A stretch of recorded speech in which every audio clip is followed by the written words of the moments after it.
If you are enjoying the story so far and need more Dungeons and Dragons in your life, I invite you to check out another group called the Long Past Podcast. They are working their way through heroism and tragedy in the events of the Chragan War. Their name and link are in the description below.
So this is going to cover Varin's part of the downtime, which is about 7 days, 3.5 to get back to the whole Thra Tribe, and 3.5 to get back to his party at the outpost near the Scriptorium Preservarium. In the interest of saving time and not boring my companions with what is essentially going to be a lot of rolling dice, I'm recording this solo for posterity. Day 1 of Varin's trip to the Thra Tribe. Varin will be traveling each day at normal speed with stealth. He will not leave any trail, and he cannot get lost except by magical means. The first day has normal temperatures, strong winds, and therefore the sun is not visible as sand is whipped up.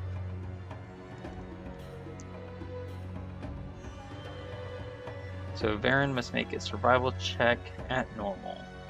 That is a success, and then bonus action stealth to sneak in to be stealthy. He's going to attempt to hide. Wow. A 29 will succeed. During his travel, Varin is going to, while still remaining alert to danger, he's going to attempt to forage for healing plants. That is a success. So he will get to collect twice the plants that he finds. So that is a total of 18 samples of Chragan leaves, which is more than he needs. So he will attempt one more foraging check to try and find heart sand. That is most definitely a success. And now he finds 16 heart sand portions. With all that collected, he's going to simply travel. I forgot to mention that he will have been granted supplies from the outpost near the Scriptorium Preservarium, although I suppose it isn't strictly necessary to have done so. So in light of trying to make this more challenging for Varin, he's going to try and forage for supplies while traveling. Okay, that is a success. And he finds 16 equivalents of rations.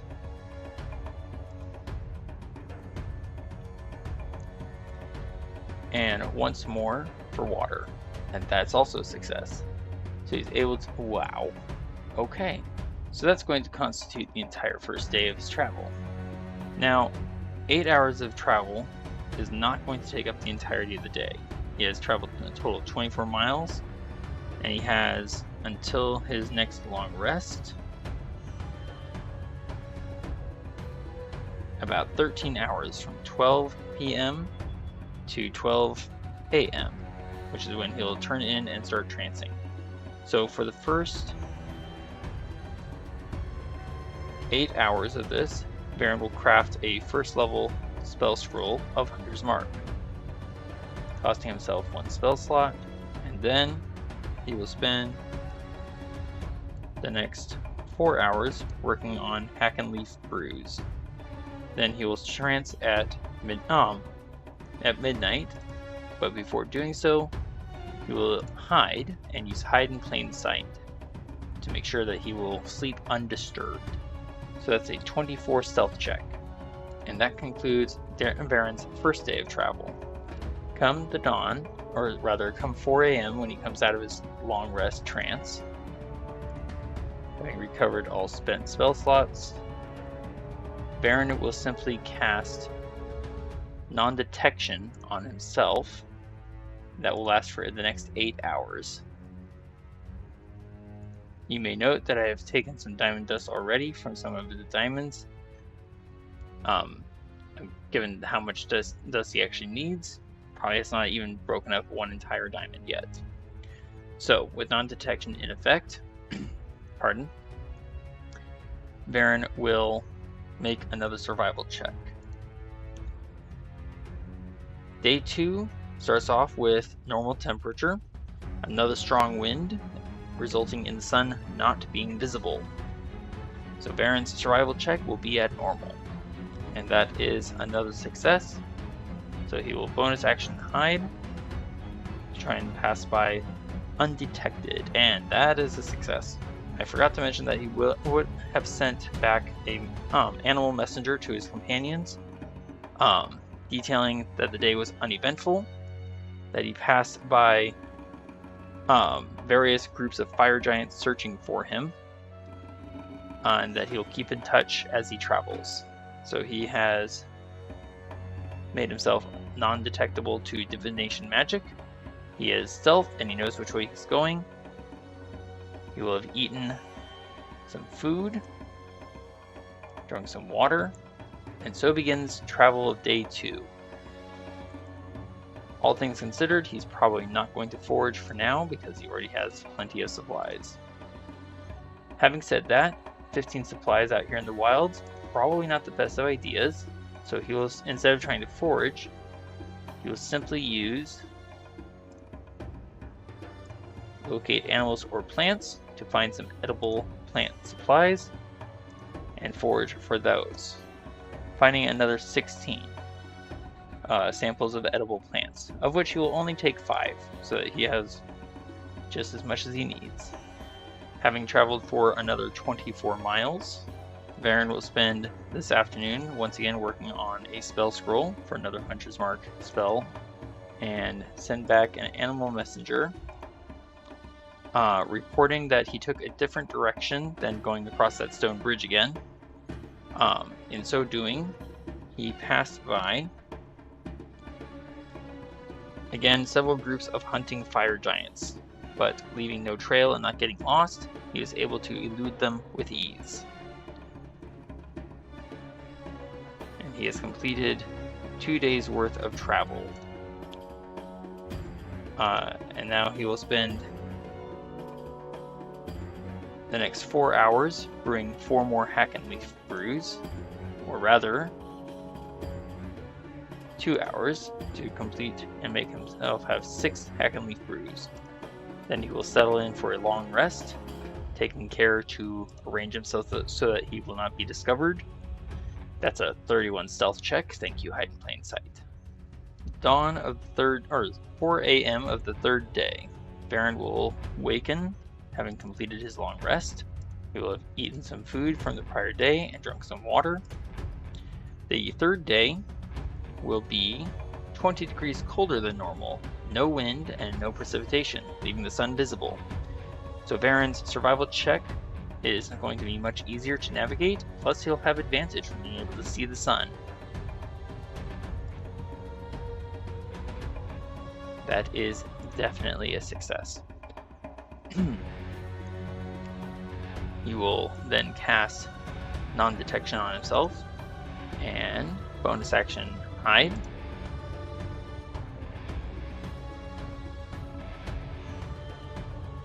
And that is a success for hiding against this region's primary villainous monsters. So Varin will now travel without getting lost for 8 hours, leaving no trail and traveling at a normal speed with stealth. And this is the end of his travel day for the traveling third day. He has traveled another 24 miles. Come day 4, he will reach the Thra Tribe. Varin will spend the next 8 hours of the afternoon crafting this another spell scroll of Hunter's Mark.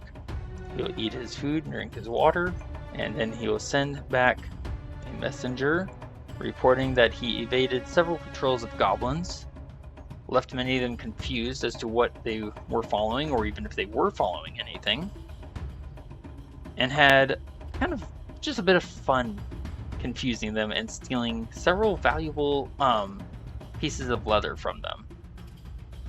Then he will settle in for his long rest, using hide in plain sight again. So that's at 27. He is well hidden in the desert. I forgot to mention that he would have crafted about half of a hard sand poultice at this point. That is the end of day 3. Day 4, after his long rest, Varin will spend the first 3 hours of this day making his heart sand poultice. So he'll only have 1 hour left to work on that before he has a heart sand poultice available. This 4th day has normal temperatures, no wind, but the sun is hidden by a high altitude sandstorm nonetheless. So he will not get advantage on his survival check. That's a 27 and still a success. So he has 1 hour left to finish making a heart sand poultice, but for now he will cast non-detection on himself. He will attempt to hide from the resident monsters, getting a 15,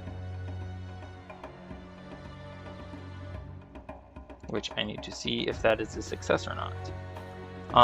That is not enough to hide from the monsters, so Varin will spend some time, 2 hours, trying to evade them, and another stealth check. That is more of a success. So he manages to reach the Thra Tribe today, utilizing locate animals or plants in order to help guide him to the right spot. Actually, he'll use locate creature, all things considered, since he's looking for the people that he knows. He'll deliver to them the adamantine that he has brought with him from his party. So it is now 1 in the afternoon. He'll spend 1 more hour brewing a poultice. So he now has 1 heart sand poultice. After spending the rest of the day there until about 8 p.m. when he collects his new weapon and Dell's new armor, Varin will make another survival check. Since the weather has changed since the morning and since the different region, he's going to make it with advantage. That's a success with 33. He's going to attempt to hide. Interesting result, taking from him another 2 hours. This time succeeding, he's able to get at least a full day's worth of 8 hours travel in, but does not have time to prepare anything, for example a scroll or a poultice. So concludes the 4th day, and he will send an animal messenger to his party, letting them know that he has his sword and he has Dell's armor and that he's on his way back. He would probably have eaten with the Thra Tribe, so he will not use any of his current supplies. After his long rest... Oh, I'm sorry, I forgot to roll a stealth check with hide in plain sight, so that he can rest undisturbed. 29 is a success. Following his long rest, I'm going to check, there we go. Day 5 is a day with normal temperatures, no wind, and the sun is visible, so he has advantage on his survival check to navigate. A crit. 34 total. He is definitely knowing which way to go. He'll spend the first 3 hours after casting non-detection. The first 3 hours he will spend making another start of a poultice. And then come 7 a.m., he will hide. That's a success. And begin traveling. Another 24 miles. Arriving at his new campsite, he will eat and drink, finish working on another heart sand poultice, begin work on another poultice, but only getting 4 hours worth of work done on it. Then he will send an animal messenger to let his friends know that he should be there within a day or two, and if he gets lost, don't come looking for him, he will find them. Then he will settle in for a long rest at midnight, getting a 25 stealth check. He is fairly well hidden. Come the dawn, it is now day 6 of his long journey. The temperature is normal. There is a misty rain, reducing visibility of the sun, but no wind. Varin will spend the first 3 hours after casting non-detection brewing the rest of the heart sand poultice, and attempt a survival check to navigate his way back towards the Scriptorium Preservarium. Well, and that 20 will help. So he will then bonus action hide. That is not a success, costing him 2 hours. He will try again. A 29 is much more of a success. And he is able to travel swiftly, silently, and without getting lost, normal speed. Then he will spend another hour making another heart sand poultice, and then he will send another animal messenger, letting them know that he has been delayed slightly by the presence of very large grumpy giants, but that he has managed to elude them, and that he should arrive the next day on time. Then he will settle in for a long rest, masking his presence with hide in plain sight, getting a 35. Quite well hidden. Come the next day, before traveling, Varin will cast non-detection and spend an entire 8 hours from 4 a.m. to 11, from 4 to 12, brewing another heart sand poultice. He will attempt a survival check. Getting a 28 is definitely a success. Totally forgot to remove several pinches of diamond dust. My bad. And then he will try and approach the outpost quietly and unobserved with a 23 to stealth. That is a success. So Varin has traveled 7 days, 24 miles each day. Not always perfectly, he had to hide a little extra, he lost some time here and there, so he wasn't able to get all of his goals done, but he still traveled a total of 168 miles without big incidents, and was able to craft a total of 3 more scrolls of Hunter's Mark. He was able to brew 6 hack and leaf brews, put together 4 heart sand poultices. He has 12 hack and leaves and 12 heart sands left, and he has 16 rations and 15 gallons of water. And he has now returned to his party at the outpost near the Scriptorium Preservarium to settle in for a good rest. Days 65 through 73. I can't believe I have my foot back once more. But the healer then had to send us almost to our own doom, for the person that we were supposed to meet up with and check on her condition was a terrifying, blood-sucking creature. Even the mummified caretaker of the library had to help us defeat her, and she was his own sister. A family feud I'd prefer to stay out of. Afterwards, we did get the necessary information that we set out for. We stayed behind as Varin set out to retrieve our belongings from the Thra Tribe. We were given various armor and special weapons for each of us. We even had an eagle find us and give us enough arrows to fill our quivers. A special gift from my great-great-grandmother, bless her soul. Now let's get into it. Welcome back to the land of the hunter. The land here is primarily stone and sand, with plateaus, chasms, petrified trees, deadly heat, and liquefied materials exuded through the crust of the earth. Some cleanup from last game. Thía, I realized after the gameplay, you should not have been making bonus action attacks during the combat because you do not yet have dual wielder feat, which you now do have. So now you can make dual wielder attacks with both a rapier and a dagger. Also, Adran, how that was supposed to work. I'm so sorry. What was that? Sorry, I didn't mean to interrupt. I was just trying to make a smart comment. Like, oh, so that's how that's supposed to work. Indeed. Now that you have the dual wielder feat, yes, that's how it's supposed to work. Pardon me. Adran, you made several fantastic, hilarious comments last game session that I was mentally like, yes, that's absolutely worth an inspiration point. I should give it to you. And then somewhere in the back of my head, I was subconsciously just like, nah, he probably hasn't used the last one. And not realizing that you had already used the last one. So I've retroactively awarded you an inspiration point.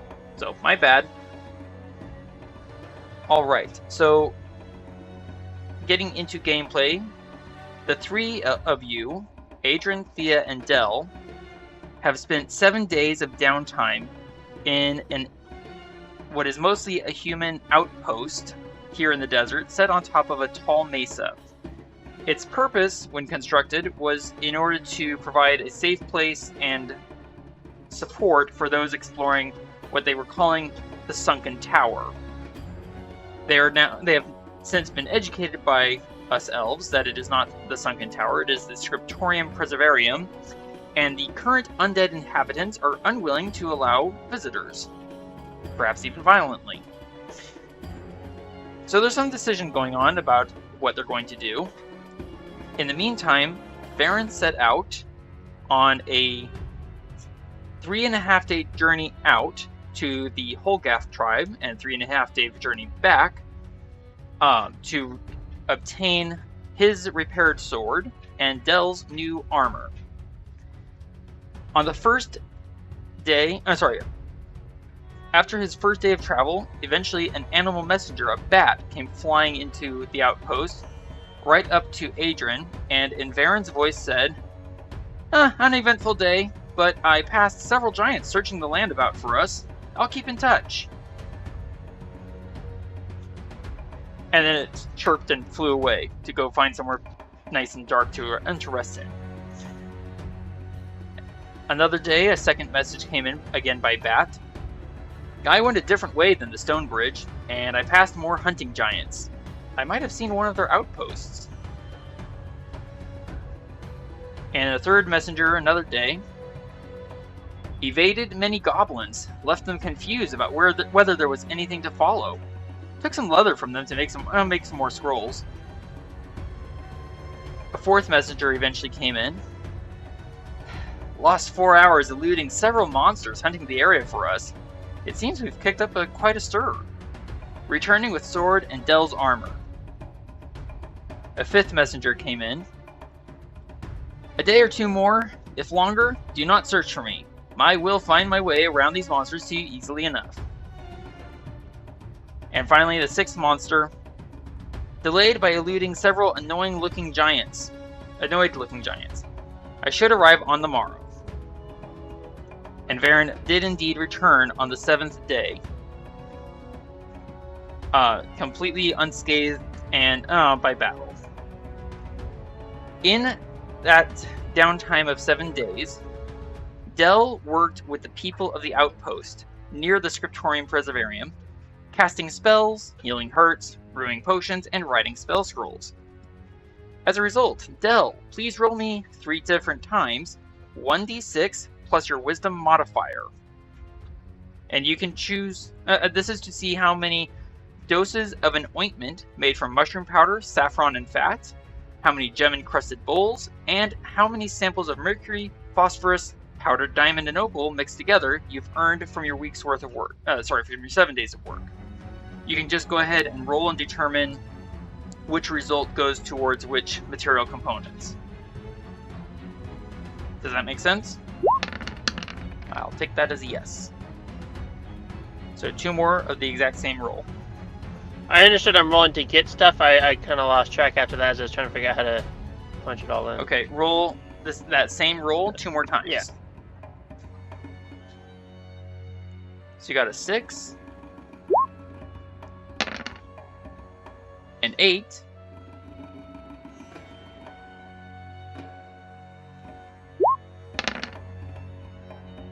ooh, and a 9. Nice. So that 6, 8, and 9, you can choose which components you want those totals to go to. So, for example, do you want 8 gem-encrusted bowls, or do you want 8... Oh, where'd I go? 8 mixtures of mercury, phosphorus, powdered diamond, and opal? Or do you want 8 doses of ointment made from mushroom powder, saffron, and fat? Okay? I'm letting you choose which component, how many samples of which components you want. I'll do 6 bowls. Okay. I think 8 of the kind of mixture of like opal and saffron and whatnot, and 9 the opal, diamond, mercury, phosphorus, and diamond. The saffron is the ointment. Let me just double check something real quick. Okay, I'll have you write it down in your character sheet when you're done figuring out which choices, okay. and I'll also have you state what once you figured out what you want. Go ahead and let me know. Yeah, that makes it easy. You're welcome. In addition, you have written 1 4th level spell scroll of Prayer of Healing, 2 3rd level Revivify spell scrolls. I'm pretty sure those took diamond components, so you'll have to remove 2 diamonds from your character sheet. Will do. Oh, sorry. 1 1st level Create Water spell scroll. You have brewed 19 Hack and Leaf brews and put together 5 heart sand poultices. To note, Del, you suffered terrible nightmares every single night of your time underground being taken into subterranean flight by that shadowed entity. However, your meditations were restful enough to allow you to achieve a long rest. Have you figured out what number of which components you want? Yeah, I'll do 6 of the gem encrusted bowls, 9 of the ointments for the eyes, and 8 of the mercury, phosphorus, and powdered diamond mixtures.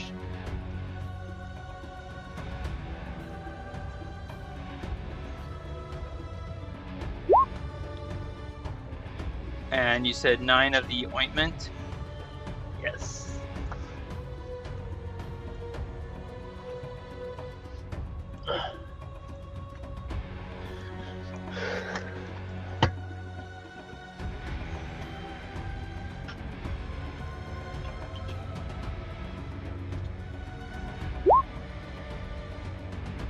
And then 8 of the...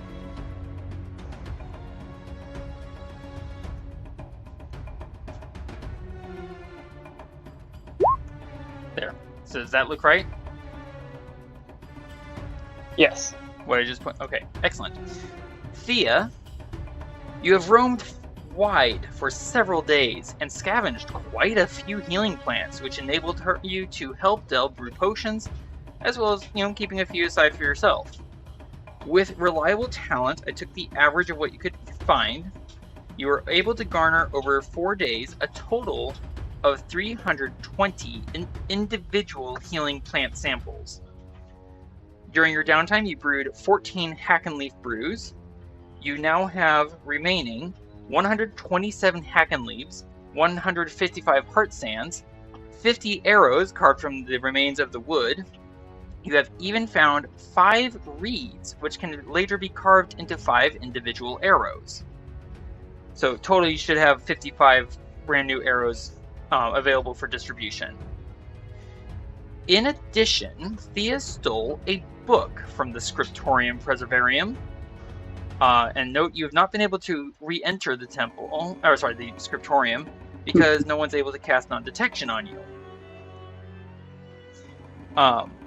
As a result of stealing this work, mechanically, Thía has disadvantage on all saving throws. Although, strictly speaking, she has not yet realized this fact. Okay? I lost my place. Never lose your place. Oh yes. The book that you stole appeared at first to be a lyrical work full of songs meant for practice with a variety of instruments. But study of the material has revealed that the songs are intricately woven arcane formulae, such that they are spells that Thía can cast from the book, so long as she holds it. So, mechanically speaking, if you want to cast any of the spells from the book, you have to hold the book, you have to hold it open in order to cast the spell, but after that, you don't have to continue holding the book. And I'm sharing this to you right now. This should pop up on your screen. Did it pop up? It did. I'm reading through it real quick. Okay. So... Yes? I haven't read all of it yet, but I don't know if it says anywhere how many charges are in there total, and whether or not they recharge. 3 per day. They recharge each dawn. If you look down where it says first level spells. There it is. Yeah. Okay. Yep. In addition, you have been able to attune to your new magical rapier Augmentor, which enables you to access the sword's own stored spells. Adran. You have spent much of the last 7 days working with magical formulae of your own, and you have, as a result, laid out a new cantrip in your mind, Call Mount. If you want, you can put that in the chat. It's on your character sheet. Further, you have finished writing 2 first-level shield spell scrolls, 1 first-level expeditious spell scroll, expeditious retreat spell scroll, and 1 second-level darkness spell scroll. Thank you for putting that up, sir. Mm-hmm. In addition, Crutches has now been trained so that he knows that mules and elves are not to be considered food. Yes. I thought you'd appreciate. We paint him with like friendly colors. Both of you, hold on, one at a time. Adran, what were you saying? I said I do appreciate that. I'm sure you do.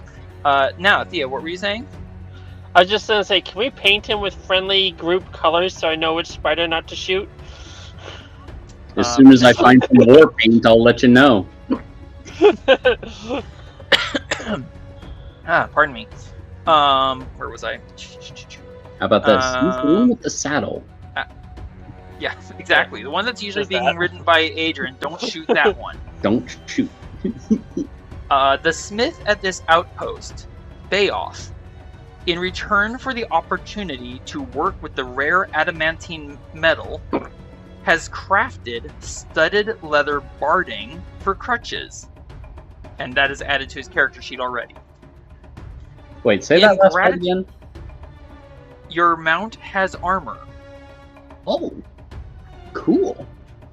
In exchange for the opportunity to work with adamantine. Apparently, Bayoff has a great desire to work with unusual materials, and adamantine is an extremely rare material. So he's just kind of like, oh yes, I will happily work and create things for you if you just let me work with that metal. In gratitude for freeing both healer Saba and priestess Nadrol from the control of the vampire Orif, Bayoff also made, from the adamantine, 2 brand new scimitars. 1 to Adran and 1 to Thía. These do count technically as magical weapons. Apparently, according to the Dungeon Master Guide. I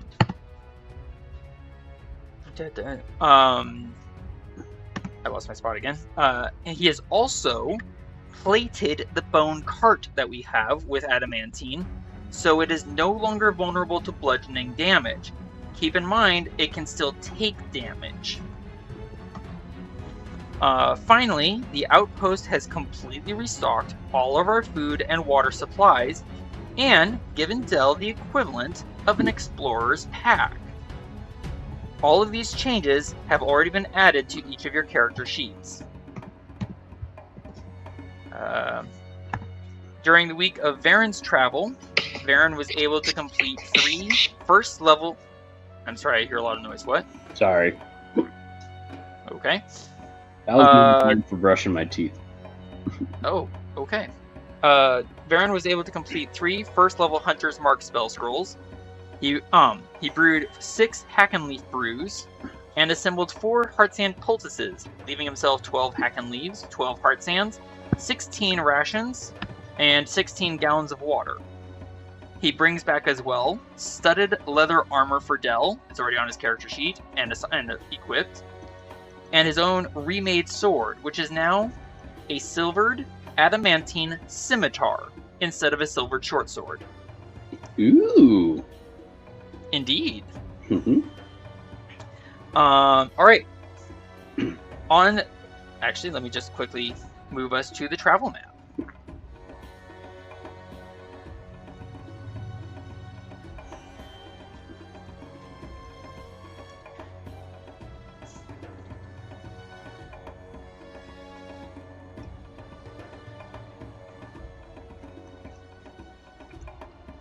So that was quite a lot of rewards that we went through, but we worked 7 days to get them all, so took a bit of time. That was quite a week. Indeed. I'm going a little... Sorry? I'm trying to figure out what all you put into our character sheets as far as added materials, smaller crafting. Did you already adjust Dell's inventory for things like Hack and Leaf and Talent and... Oh, I guess we didn't do any Talent Sap. Never mind. If I recall correctly, Talent Sap does not need to be prepared, it can just be eaten. Okay. Hack and Leaves and Heart Sands are the only ones that actually require time to prepare. Right. Did you already adjust his inventories on those?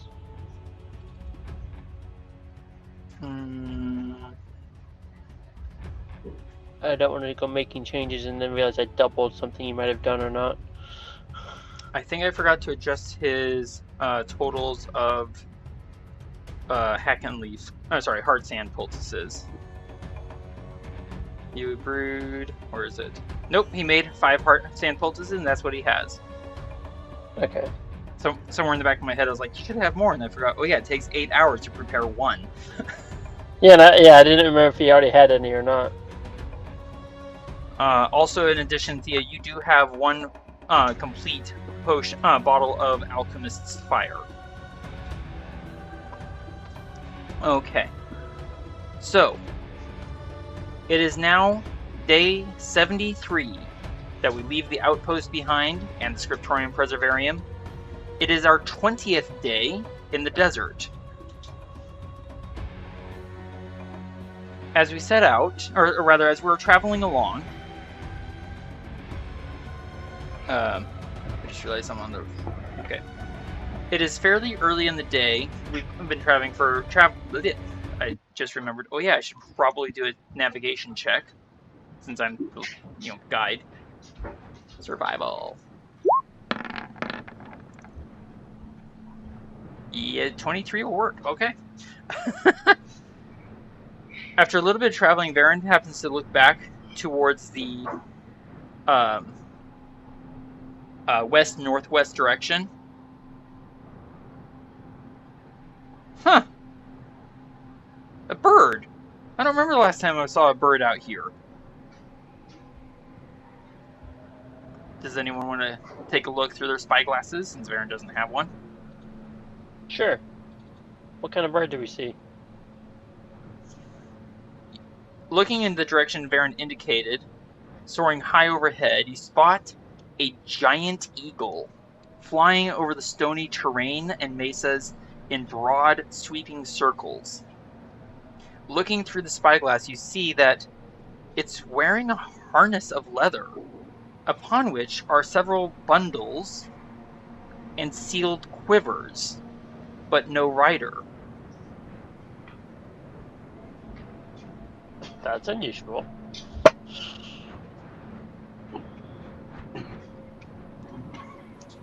Do you share this with Adran, with the rest of the party? Yeah, of course. A giant eagle carrying a harness with quivers? Adran? Is this a gift for us, or is this for somebody else?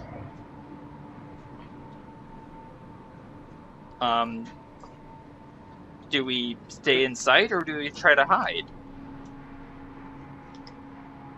Varin rejoins, kind of like, I don't know what else to say. You said there's no one riding it, so stay in sight and... I'd say ready in action, just in case. Alright. As it continues in long, sweeping circles, does anyone keep an eye on it with spyglasses? I will. Yeah, I'll keep an eye on it. Okay. Or you got both it? of you. Okay. You both, either or both of you, you spot at the moment where it sees us from very far away. It's an eagle, good eyes. As soon as it spots us, it banks sharply towards us, descending rapidly towards the ground, before it settles about... Sorry, who pinged why? If I did, it was by accident. Okay. It settles onto the ground about 15 feet away from us, watching us with uncommonly intelligent eyes as it folds its wings back, and it holds its head in a peculiar manner that allows us to see a sealed carrying tube under its beak. Oh. Now we know it's not going to bite us. Do you approach it? Yeah.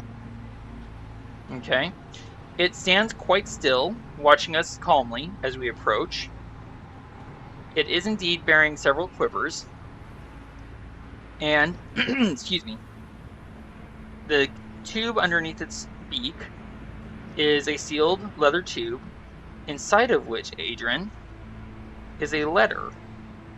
A simple rolled letter. Unsealed. And if you open it, I assume you open it? Yes. It's written in clean, elvish words. Hmm. Adran, if this letter reaches you, then know that we still live and are all well. If it should fall into unwelcome hands, then know that no knowledge of our location will be gained by my writing this.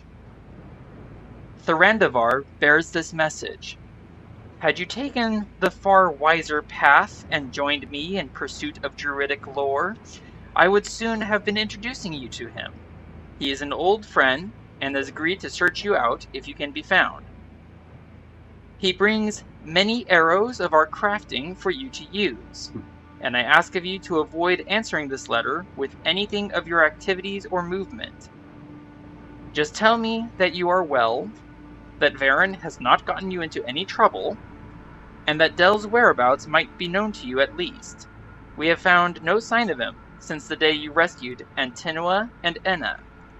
And it's signed, Thía. Mm-hmm. I'm going to share it to you, sir. Actually, I'm going to share it to all of us. Good to know she doesn't carry a grudge about him taking a different path for magic.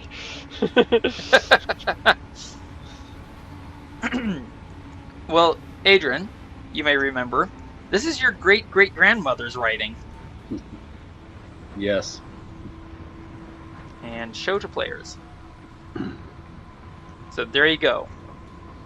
Just looking at the script and everything and how it's written brings back such comfort knowing that she is still alive and well.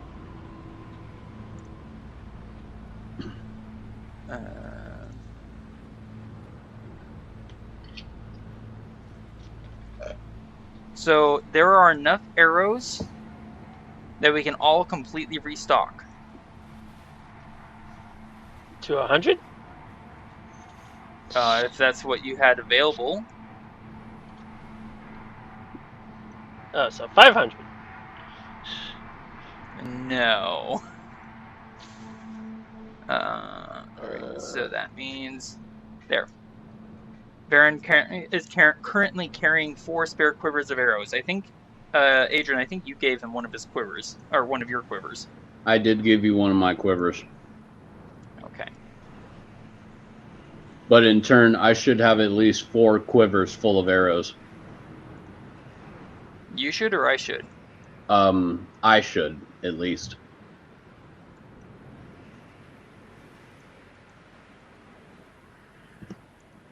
I'm confused.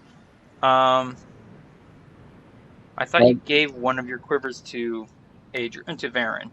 I did. So you should have... So as of right 5. now, I have only 3. Right, I have 4. There we go. Oh, that did not work. There we go. I currently have 4 quivers. And I had 3 before, so you should have 2 or 3 quivers. I think 2. Right? I now should be back up to 4 full quivers of arrows. So that would be a total of 80. Your character sheet says 3. Did you want a quiver back? Is that That's what you're because saying? I gave one to you. So right. Did you want one back? Yes. Okay. That's what I was trying to figure out what you were saying. Yeah.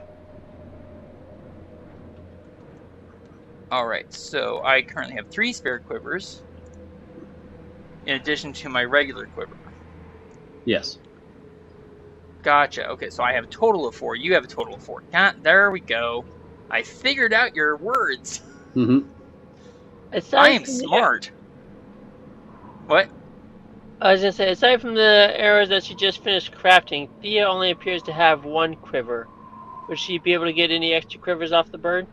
Off the eagle? I will say yes. Enough that you said you only have 1 quiver total? Yeah, aside from the arrows that I just finished crafting. You have 1 quiver active. If you look onto your bio page of your character sheet and scroll all the way to the bottom to the treasure section, right at the top you'll see 3 quivers, 20 plus 20 plus 20. Oh, I thought those are the ones that just finished crafting. They are. So, that's what I just said. Aside from those, I have 1. Okay. Apparently I misunderstood what you were saying. Same. So you're wanting to take more quivers? Is that what you're saying?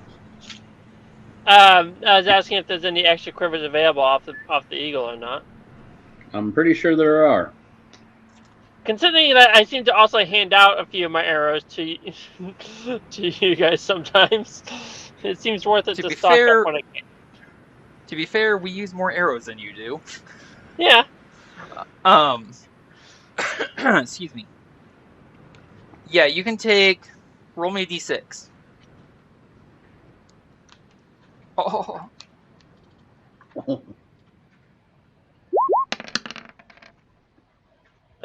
Okay. There is 2 full quivers remaining that you can add to your person. Sweet. So you should have 5 spare quivers, 20 arrows each. Thank you. Does that make sense? Yeah. Cool. All right.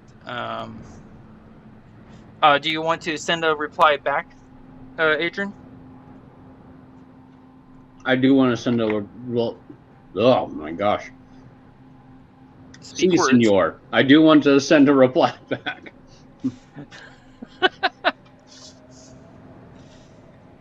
I want my reply to be something simple. Yeah. So that they too understand everyone is well. We do have Del with us. And Varin and I are out of trouble for the moment. Fair enough. So this brings up an interesting question. Thrandavar is a giant eagle. he can bear 1 passenger back. Do we want Del to return home to safety? I'm not going anywhere. That would mean our healer is basically gone. I only heard something about our healer, and I missed the last part of what you were saying, Adran. That would mean that our healer is gone. We wouldn't have a healer anymore. That is quite true, but it is an option. So you're sending a reply back. If you want to, you can just put it into the chat. All right. So you write it out, put it back, and put it into the message tube, resealing it. And Thrandavar takes flight after your dismissal.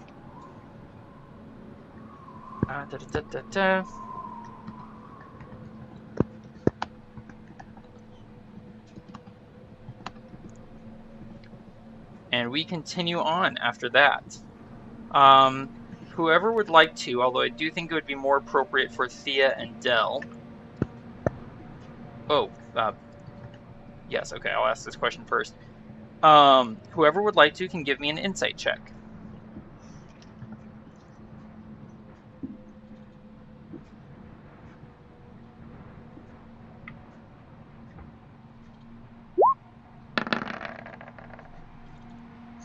Thea first and Del as well.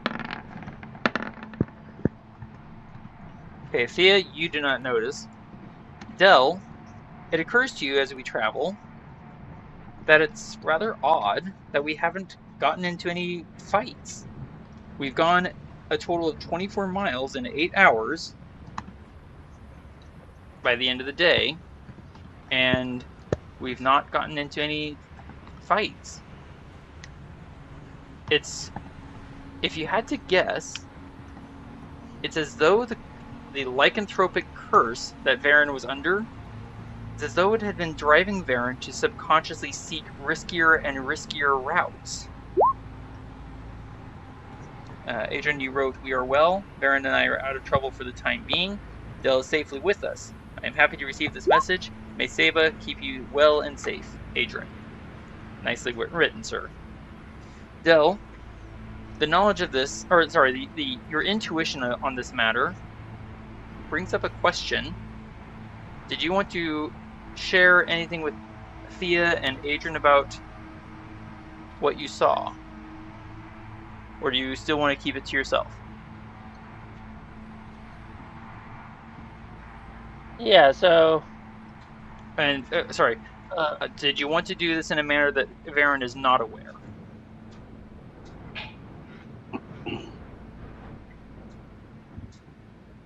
I guess I'll start by just discreetly talking to Adran to ask if what had happened to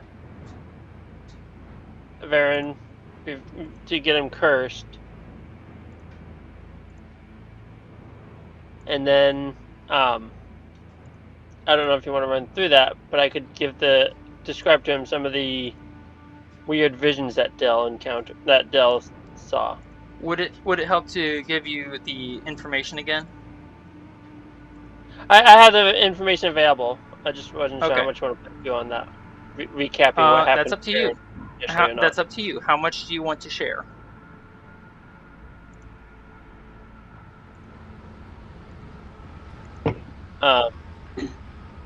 Okay, so I guess Del will just tell Adran some of the visions he had when he removed the curse off Varin. Okay, well, you have the information. Excuse me. So effectively, you can leave. Yeah, go ahead. Were you about to say something? I was just going to say, effectively, since Varin is off in the lead, Del could just leave the control of the mules and the cart with Thía, and then hop down and go over to Adran. And as long as he speaks quietly, then Varin will probably not hear, since Varin's focus is more for threats than for listening in. Yeah.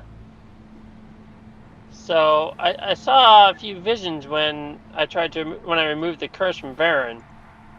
Something about you guys working through a magical lock, and him getting struck by lightning, and stricken down by it.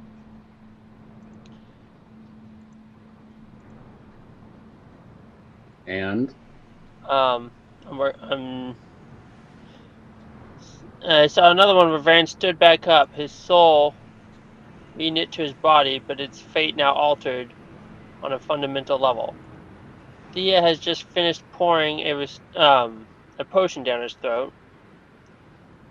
And I also saw a vision where Varin stood in a courtroom, escorted on all sides by powers in the forms of angels, held before the throne of judgment, and the fates of his friends without him have just been revealed.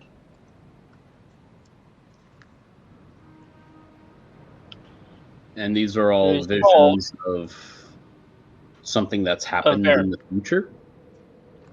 I think in the past,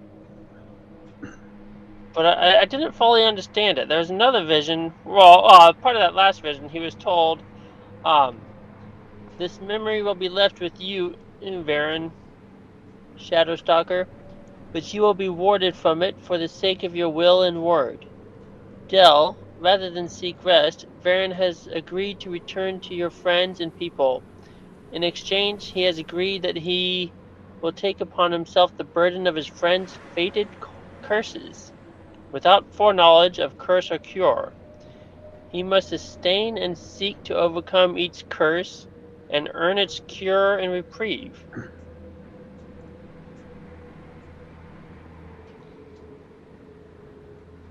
Varin, I don't know if you want to just make it visible for Adran. I just did. Okay. Just to kind of make it a little easier. It should have just popped up on your screen there, Adran. Yeah. Just so I can read this a little better. Yeah, I was trying to roleplay it a little bit, and that wasn't working out too well. Just reading it word for word.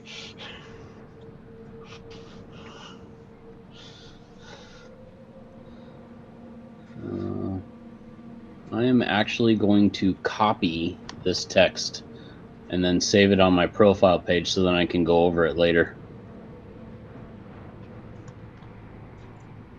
So maybe we can talk about this when we stop for our next rest or something or like that in the evening. We can talk. Yeah, the next time we do have a time to stop and rest, come to my tent and then we'll discuss more about this. Just you and me.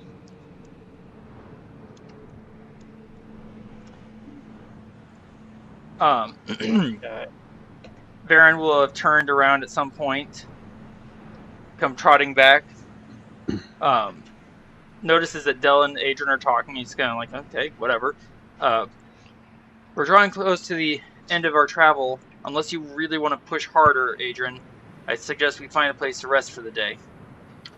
Let's push and see what we can find. Push on? Yes. All right, then I need a Constitution. Where those hill giants you mentioned in passing? Wait, which direction were those giants you mentioned passing in your travels? Further north from here. Yeah. Oh, okay. That's actually why I'm heading this way. So we can avoid running into any unfriendly people that we've kind of already met and annoyed and kind of killed. Let's just say we'd like to avoid any Imperial entanglements. Pretty much. If you want to press on, because we have currently already traveled our 8 hours. So if you want to press on, we have to start making Constitution saving throws for every hour traveled. Oh, I thought we've already gone 6 hours. Oh, I didn't know we went full 8. We've gone our full 8. Well, let's look someplace to stay the night, because I don't think any of us want to deal with any more levels of exhaustion. I've heard they're pretty tiring. Yeah, and a little winded. I think I figured out some tricks that might help you to work through those in our next few encounters. If you don't mind me trying some stuff out on you in the future, Adran. In the future, perhaps. Pardon me. Varin is going to... So Varin will lead us to a fairly sheltered little curve in stone, passing underneath what looks... It looks like a volcanic eruption that solidified abruptly mid-eruption, resulting in a bulbous, mushroom-like structure of red and black stone. There are several curves and natural culverts in the stone, and we're able to find an area where we can set up camp and be sheltered from the wind and the sand. That sounds very cool and kind of concerning. As for keeping things to yourself, Adran, speaking as the DM here, I just realized that I'm speaking on the wrong screen. Adran, you can have Varin do a scout around, if you wish, to have a private chat with Del.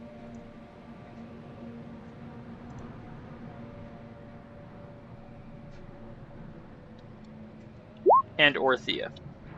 All right.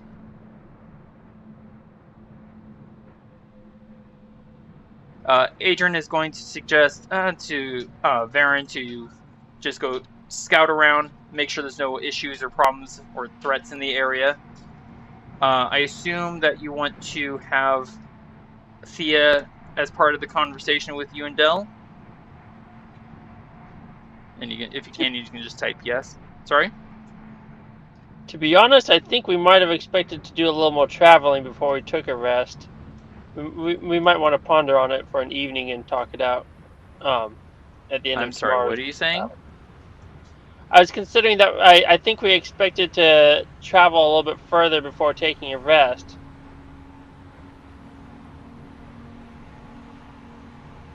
Okay, just want to check. And in answer to your earlier question, Thía, we have already traveled 8 hours in a total of 24 miles. So if we travel any further, we will have to make Constitution saving throws against levels of exhaustion. More what I meant was, I was guessing that Adran might have wanted more time to review what Del saw and ponder over it before really discussing it much. But I was just trying to guess at what he might want while he was taking care of other issues. Okay. Roleplay wise, the realization of Varin suddenly calming down somewhat came basically at the end of the day. The end of the traveling period. Yeah, apparently. Yeah. So Adran, you've suggested, you've requested Varin to do a quick scout, make sure there's no dangerous monsters nearby. As soon as my character sheet finishes loading, there it goes. Now I can do things like roll stealth checks. That's handy.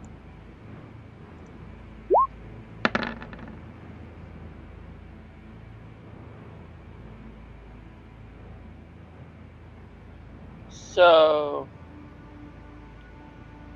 Adran, I saw, sorry, I'm not with it. Are you gonna hurry up or something? I need to go relieve myself.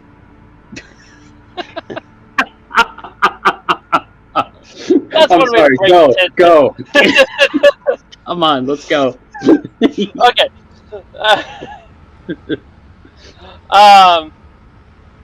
So when I was healing Varin, I had these flashes of memory. I wasn't really sure what happened, but it was like I saw a memory through Varin's eyes. You and Thía were puzzling out some type of magical lock when a bolt of lightning ripped through Varin's chest, killing him instantly. And I saw another vision where Varin was standing in a courtroom, escorted on all sides by mighty beings of life and death, held before a throne of judgment, the fates of his friends revealed to him, and a choice laying before him as well. Then in another moment, Varin heard the voice of judgment telling him, "This memory will be left to you, Varin Halloween, Shadowstalker, but you will not know it. As agreed, you will be sent back to your friends and people. In exchange, you will take their curses and their fates to cause destruction or find a cure if you can." Next, I felt Varin's heart beat again, his soul reknit to his body, the gates of fate slamming shut behind him, and his eyes reopening to see Thía standing over him. It is very disorientating. Huh. It almost seems as if you just saw through what happened to Varin. I mean, I didn't know that all happened, but he died. And then he came back to us. I guess Seba and the spirits above must be really looking out for us. Seems like it. Well, it seems like he also caught something of a curse as well. Yeah. Seems like he's more of a protector for us than I gave him credit. Well, for now, let's just keep this between us, all right? All right. All right. If anything else comes up, or if Varin needs to talk to us about it, we'll talk more about that at the time. And just checking. I'm sorry for stepping on you there, Del. Just checking Adran, but Adran does recall when this would have happened, correct? Oh yeah. He definitely recalls it. It's up to you if you want to fill Del in as to the exact circumstances of surrounding that moment. Obviously you weren't aware that Varin had actually died, because you and Thía were, a bit distant away in the night, solving a puzzle, or a lock rather. Excuse me. Is it something you want to fill Del in on? Maybe later. Okay. What is it you all are chasing after? Trying to get through that puzzle.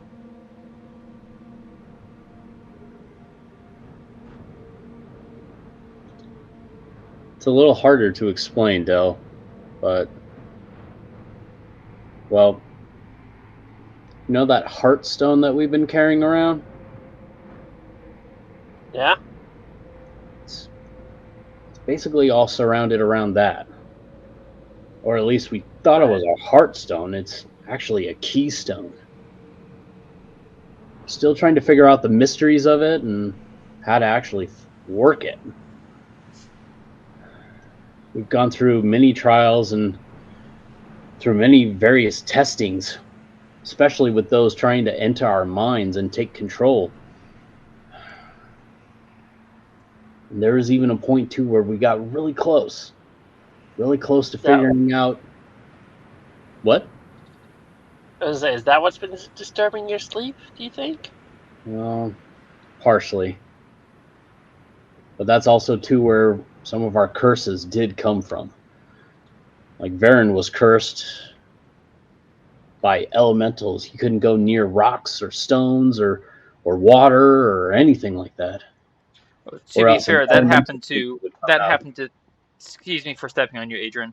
That happened to Thía, Adran, and Varin. That curse was on all of us. I was going to say that, but I think Varin actually had it longer. True. So, my bad for stepping on you. Yeah. I've been wondering about that the heartstone you called it, I think. But if that's what's been causing your poor sleep, I might be able to help you with that going forward. Well, I can help you a little bit with the resistance of it if it still troubling you, and I'll look back through my notes on various incantations I've learned and see if there's anything else that might be able to help. I appreciate that. And Adran, if you would, I would ask you to give me, please, either an Arcana or a History check, your choice. Let's see. Both at the same level, so I'll do History.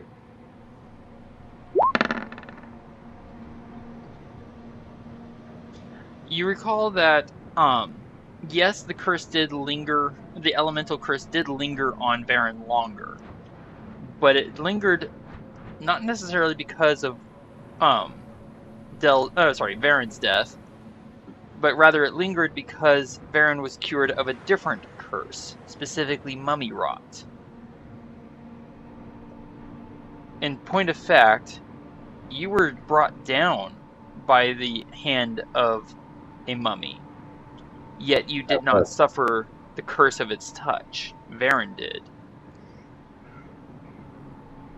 And later, when we confronted Nanny Agatha and her companion in order to rescue Del, many of us were bitten, but only Varin suffered the curse of the lycanthropy.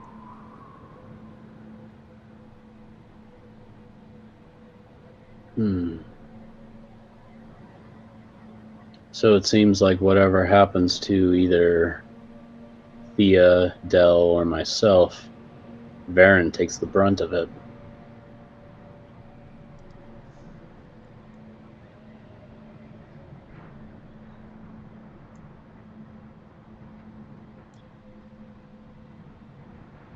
As you're discussing this, and Adran, as you're considering this,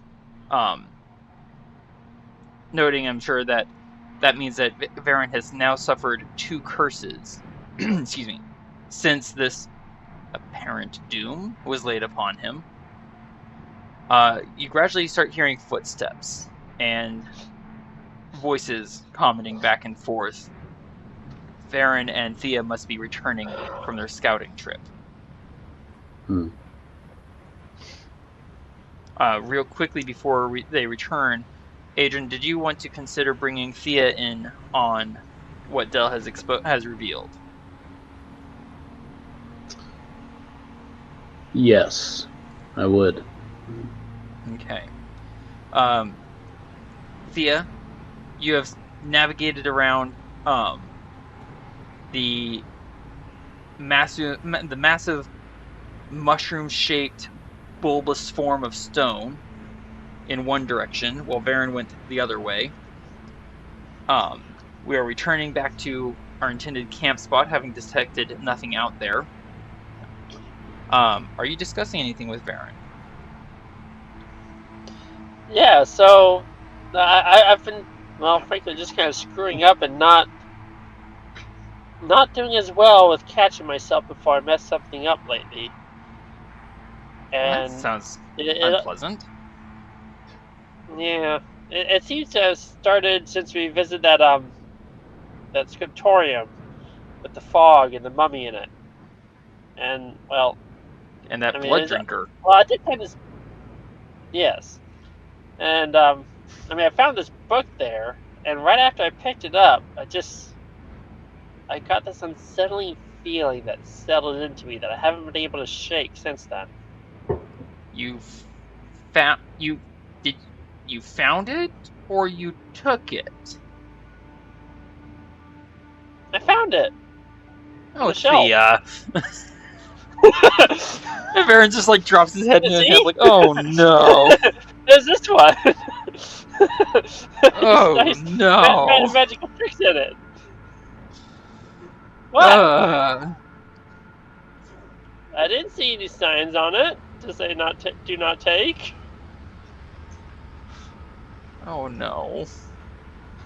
I sure hope that won't come back to bite us or anything. Adran and Thía and Varin are now in sight, and you've heard the exchange.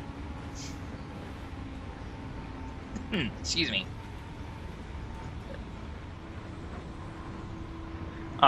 Varin is going to just muttering, just like step away from Thía, like, oh, I can't believe this. What now? Del's gonna ask what's wrong. I point at Thía. Just ask her. Oh, about her stealing a book? Apparently. I found it. Yeah, in somebody else's library. She stole a library book. That means you're supposed to be able to use it, right? That means it's for.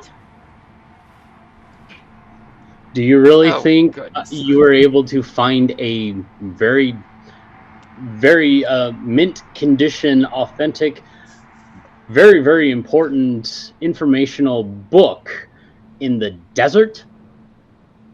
Just by I could itself? take it back eventually. Eventually. I'm What get a kind of headache. strings are attached to the book? It's got these useful spells in it about, like, understanding languages and talking to animals and That's some other not useful what I tricks. mean. That is not what I mean by strings. You know darn well what I mean, young lady. The binding? What are you just gonna- I assume. Or do you think this is why I've been kind of just like tripping and like kind of falling here and there lately? And with a bit of a groan and a shaking of his head, Dell's gonna perform an incantation to remove curse on Thea. Before you actually do that, maybe she should think about what she's done first, before she gets healed of the curse. What? I borrowed it for an undefined amount of time. Borrowed without permission. Same thing as stealing. Not if I take it back. I learned that from a pirate not too long ago. If you don't have an inspiration point, take one. Oh, you already have one. Too bad. Oh, nuts. Varin is going to just... I'll give it to crutches. No. Yeah. Varin is just going to step to the side and work on a spell scroll, not of Hunter's Mark. He's going to spend 4 hours working on... Ow, my eye. Sorry. 4 hours working on... Yeah. 4 hours working on a spell scroll of Longstrider. First level. Is this when I take my opportunity to pull Thea and talk to her about what I know? Since Varin is concentrating on this, you could just, especially if you're going to attempt to discreetly tell Thea, you could basically act like you're going to pull her aside and scold her for alleviating a scriptorium of a book under the pretense of it not being needed in the scriptorium. If you'd like to do so, you can give me a deception check, and I will grant you advantage because Varin is working on a spell scroll. All right. And there we are.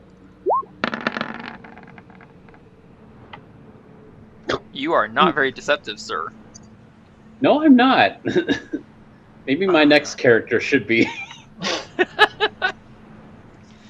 Varin will look up and see that you two are Adran is pulling Thea aside. Varin will look over at Dell. Are they just stepping aside to discuss relationship stuff? It doesn't seem like he's very interested in scolding her. I'm not sure what they're talking about. And goes back to working on his spell scroll. Musing to himself. Romance blossoming in the desert? Adran, are you going to share with Thea everything that Dell told you? Yes. Now, do I have to verbally tell her, or no? You don't have to verbally. You don't have to verbalize. Okay. And Dell, yes, are you going to tell her everything. So. Okay. Thea, I imagine that takes a bit of a shock into you. Dell, please expend a spell slot for Remove Curse, as I assume that's what you're casting on her. I did. Okay, excellent. Did either of you wish to work on potions or spell scrolls? You have until, I believe, midnight, unless you wanted to take a long rest before then. Let's see. I don't believe I have anything in progress.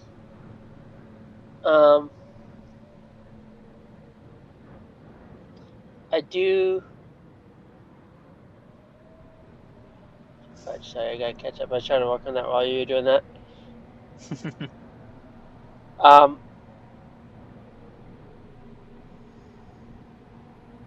I almost want to do a spell scroll.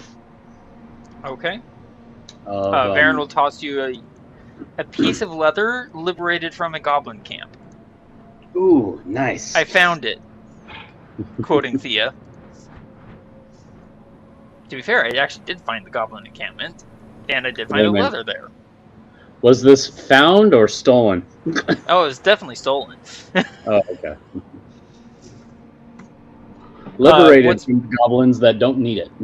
Exactly. Pardon me. What spell scroll would you like to work on there, Adran? I miss my fog cloud. Do you have the fog cloud spell? No. I wish. Thía might have some samples of... Thía currently has 4 impact smoke bombs. Oh. I completely forgot about that. Glad I could help. Smoke bombs. Here they are. Okay, so smoke bomb... Hang on. I'm looking in the wrong folder. I'm looking, but I'm not seeing the 4 smoke bombs. It'll be on your bio page, down at the bottom right square.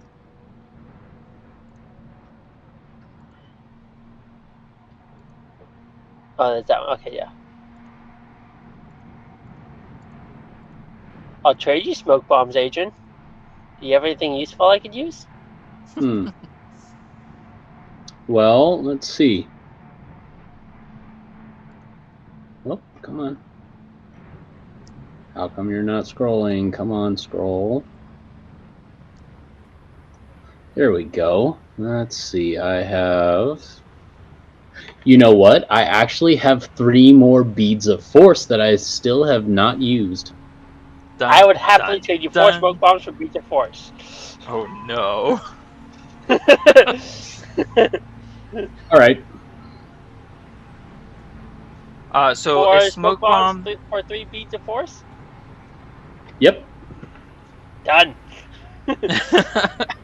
So a smoke bomb requires an action to use.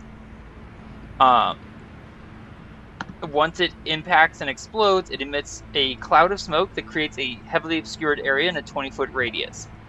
A moderate wind disperses the smoke in 4 rounds. A strong wind disperses it in 1 round. So don't use it in windy conditions. Gotcha. But, again, how many rounds is it good for? You roll a d4 to find out. Oh. So every time you use one, you have to roll a d4, and that's how many rounds it'll be good for. Does Del want to work on any scrolls or potions? Or are you still thinking? Just start working on a 3rd level scroll of aid for now. Okay, that will take you a total of 24 hours. After this evening, you will have 16 hours left to go. Adran, did you want to work on a spell scroll now that you have smoke bombs? Yeah. Let me see about my spells.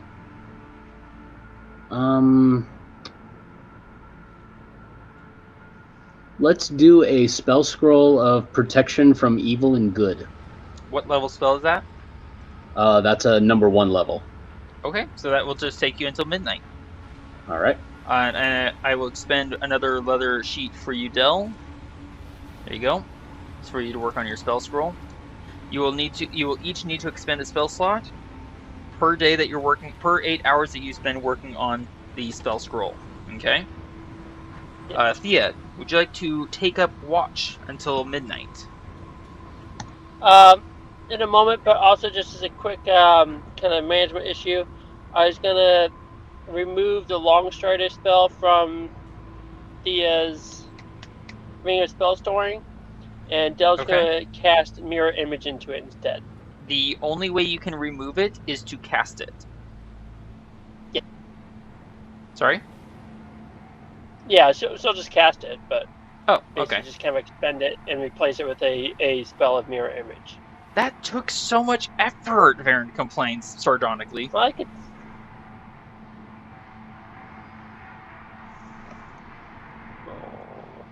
Should I save it? It's up to you.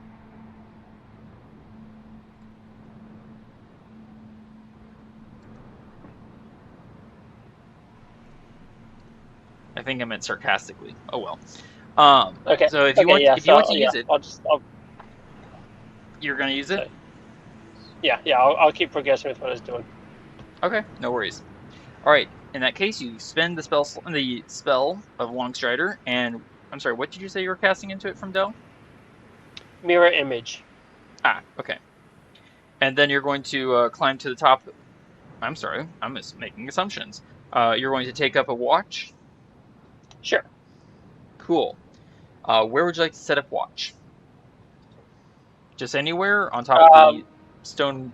The only high point near us is the volcano-like stone. Basically, yes. Okay, yeah, I'll set up there. On top All right, of it. that uses second story work. And do you want to hide while you're up there? Yes, of course. All right, give me a stealth check.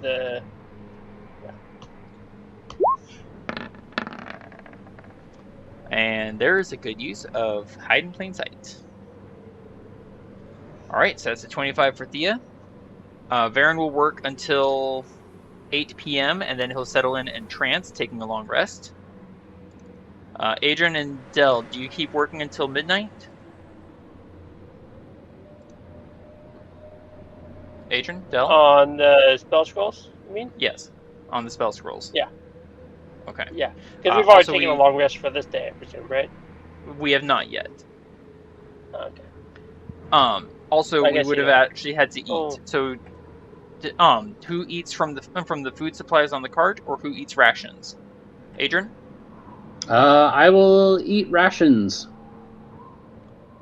All right. So take away one of your rations.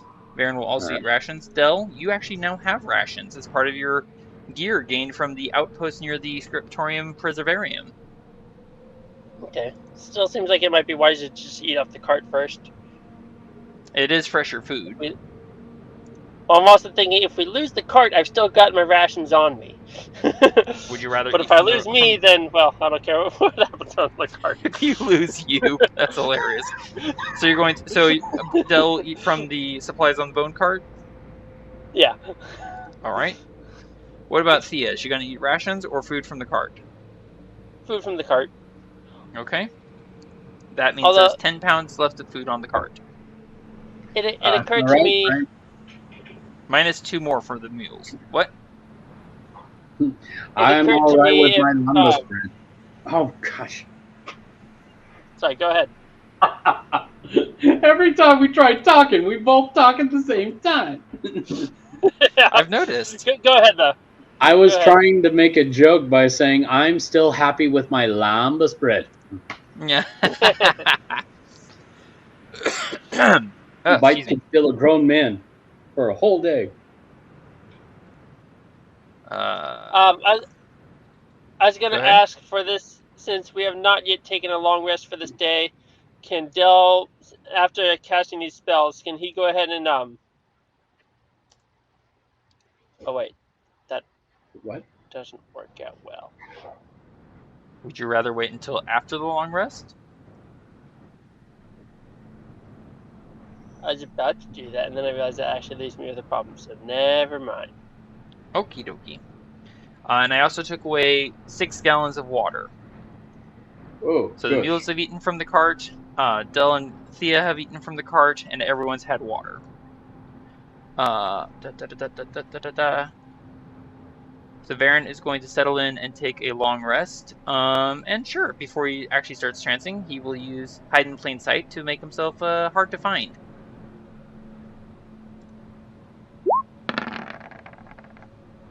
While he trances. Okay, so that's 34 while he trances. Cool.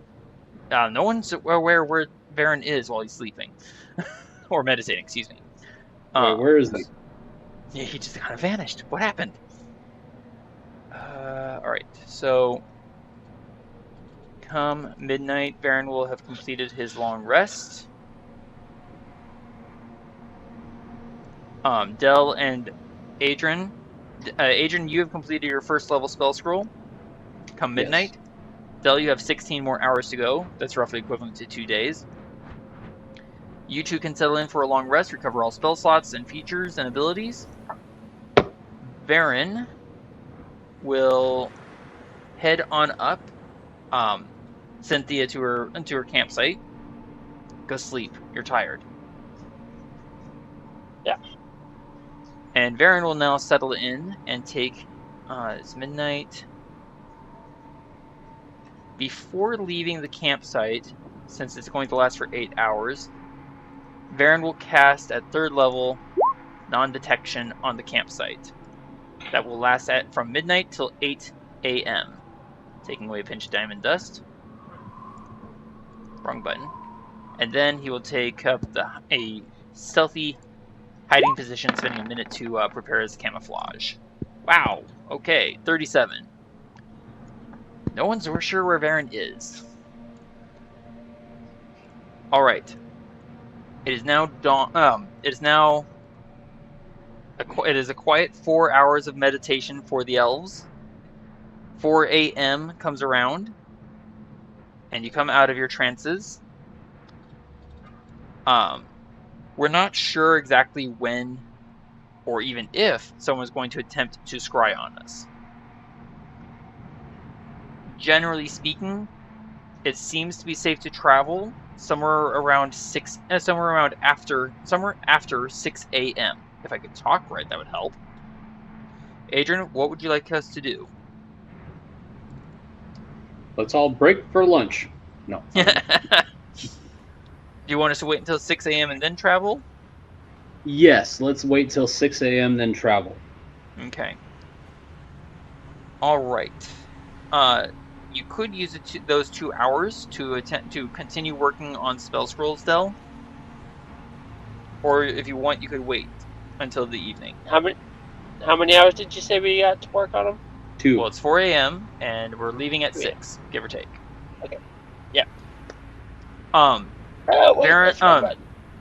We are 4 hours away from the region in which the next Crusovian tribe is in.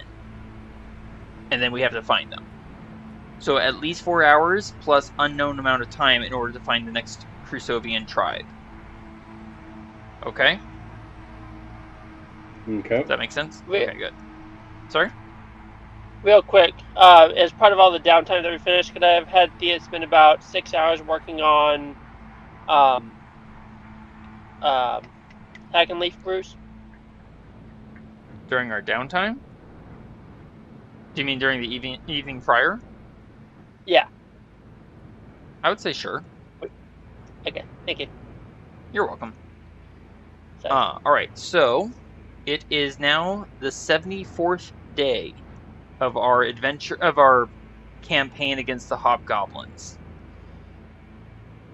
I believe we have been in the desert, and I'm going to double check this. Just a moment.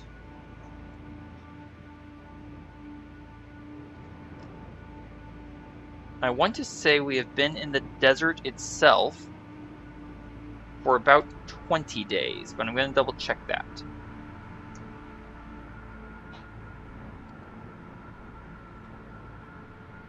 Scrolling. Thought it was like 26. We have been in the desert for 21 days, and this is the 21st day. So day 74 of the campaign, 21 days of which have been out here in the savage desert lands. That's loud. Adran. That was my back. That sounds unpleasant. No, I'm kidding. As 6 a.m. is coming up, and the light of dawn is beginning to spread across the sky, it looks like it's going to be a fairly normal temperature day, so only around 80 degrees. There's not a breath of wind in the air. There is, however, a heavy fog. High in the sky, however, is not hugging the ground. At best guess, it is perhaps 600 feet in the air. What would you like our marching order to be? You can have us all travel single file you can have us travel single file to hide our numbers. Ba-dum-bum. The usual. All right, so Varin will take the lead. Mm-hmm. Del and Thea in the middle with the bone cart and the 2 mules, and yourself in the rear on crutches. Yep. Okay. Varin can remain alert to danger while traveling, and forage, or navigate, or draw a map, or track. What would you like Varin to do while he's traveling? Why don't we have him? I'm sorry. What were the options? So while traveling, Varin can remain alert to danger, as well as forage, as well as as well as forage or navigate or draw a map or track. Let's have him track. Able to help? Well, there's currently nothing really to track yet. Then forage. Excellent. Thea, what were you going to say? I was going to ask, is Thea able to help forage while we travel, or is that something specific to the ranger? Anyone can forage. However, since Varin is going to be foraging, as well as remaining alert to danger, Thea might find it more worthwhile to either navigate. She can either navigate, forage, or draw a map.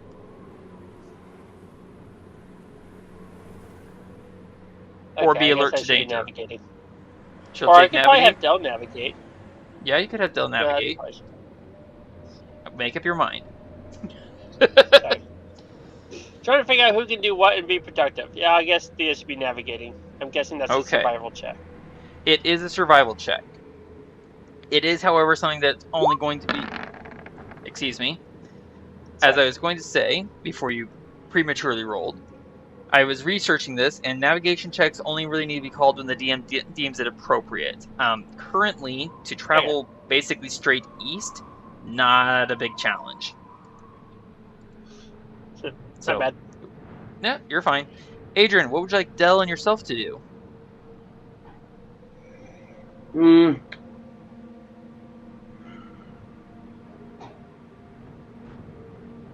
Well, I don't think it's really all that necessary for me to navigate in the back. True.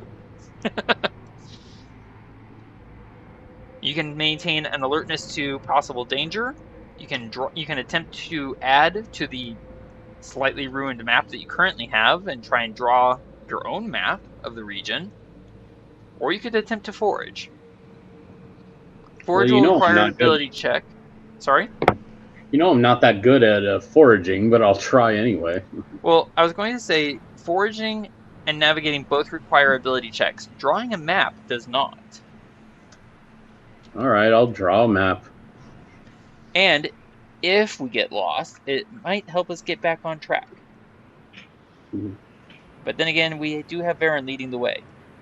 True. Okay. So Thea, you're on navigation duty should we get lost or something come up and we have to try and figure out which way to go. In the meantime, Varin will set the pace.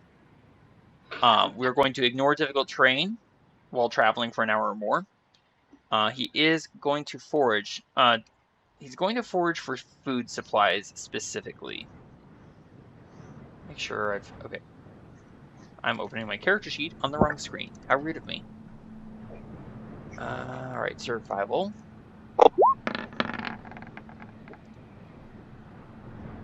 A 23. Yes, that is a rather wild success. Alright. So, foraging for food supplies. I'm not going to roll to figure out what I find. It's just food. And I roll 1d6. Plus my wisdom modifier of 4. And since I'm doing it while traveling, times 2. Varin finds 12 fresh samples of food that he will toss on into the bone cart. More than replacing what we ate the previous night.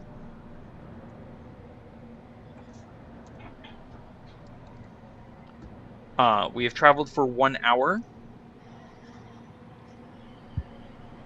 And where did I put my notes? go.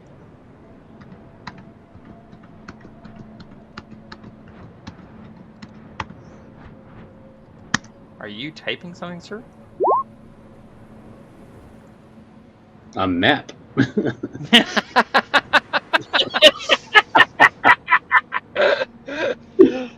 Well played. We walk in direction. I was wondering what all that typing noise was. I was like, what is he doing? I was originally just going to roll a d20 and just be like, I'm rolling a map. But I thought this was better. That's hilarious. So, for example, if we have an accurate map of the region, if we become lost, in order to find our way back to the correct way, the map would grant us advantage on the navigation check. Okay. Just so you're aware. Got it. All right. We are moving into our second hour of travel. Varin doesn't really feel the need to scout for forage for food particularly. Do you want Varin to look for any other useful plants?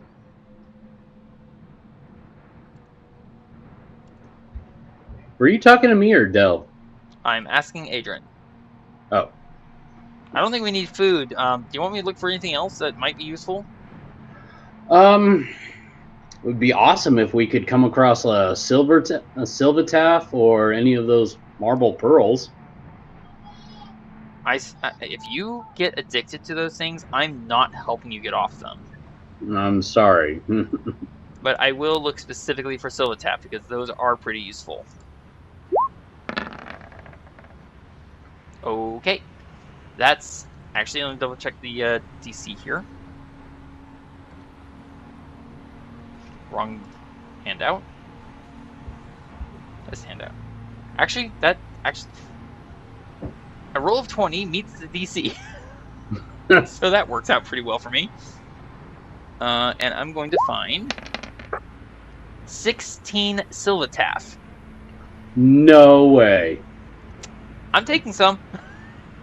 We could do like 4 each. What's Thía gonna use them for? It is just a 1-level spell slot. She doesn't have any magic. I'll let you take the silvertaff, and I'll just have you replace spells into my Ring of Spell Storing when I need them. So Del wouldn't mind some. It's okay if I have like 8 or 7. Maybe Del pop up. Maybe 6, 6, and 6. I found 16. I found 16, not 18. My math. I'll take 4. I'll take 4. The rest of you can take 6. I'll take 6. Okay. 4 silvertaff for Varin. 4, 4, 4, 4, 4. Oh, look at that! I still have Clear Eye. It recovers a first level spell slot. Any kind of penalty to go along with it, or is that it? You just spend an action. You spend 1 action. Whoops, 4, not 44. My bad. You spend 1 action to eat 1 silvertaff, and you recover a first level spell slot. Comes in very, very handy. Especially for addicts over there. Pointing at Adran. Hey. Eat 3 at once. Do you recover a 3rd level spell slot? Technically, you cannot eat 3 at once. You can only eat 1. You can unless you want us to skip over your turn for 3 rounds. Right. If you eat 3 silvertaff, then you recover 3 first level spell slots. If you have expended any. Yeah. Speaking of, as we're kind of like jiving back and forth and filling Del in on what exactly these strange plants do, we turn around side of. Well, we first thought it was a lump of stone, but on the other side it's a sand dune, and there's a clear line where the stone basically turns into a sand dune. It's a very odd sight. But even odder is the mangled goblin corpse that is half buried in the sand dune right where the sand meets the stone. The head of the goblin is slightly flat. It is surrounded by shattered bones, torn leather cords, and an extremely thick cloth that is tangled, twisted, and bunched up between some long, cracked bones. Ugh, that's disgusting, Varin says, even as he immediately twists around and looks about and is going to spend a first level spell slot to use primeval awareness. Scan.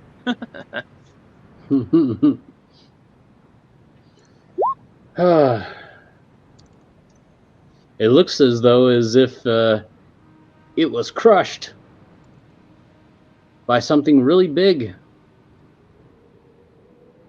But what's with all the other extra materials added around it? I sense undead. Varin will also, since this act is active for 1 minute, Varin will spend that minute moving about in different directions. Alright. I sense elementals, I sense undead, and I sense celestials, and when I moved north about 100 feet, I sensed new celestials.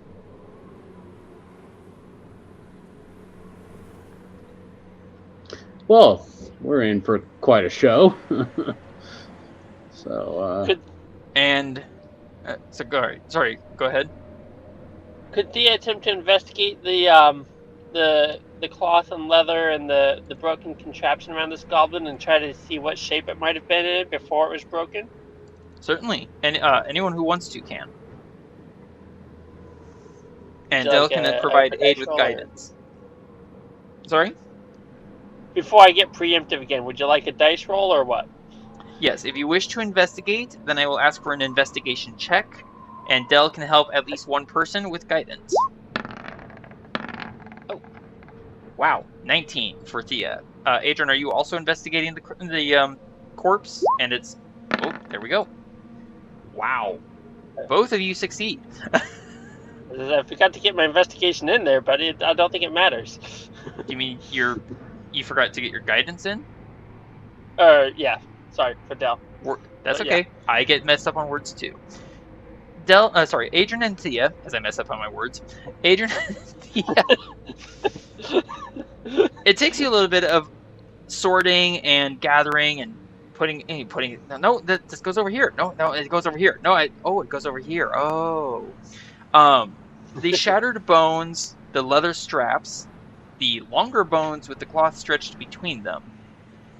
It's a construct of some kind, and upon examining it closer, it becomes evident that the goblin was wearing the contraption.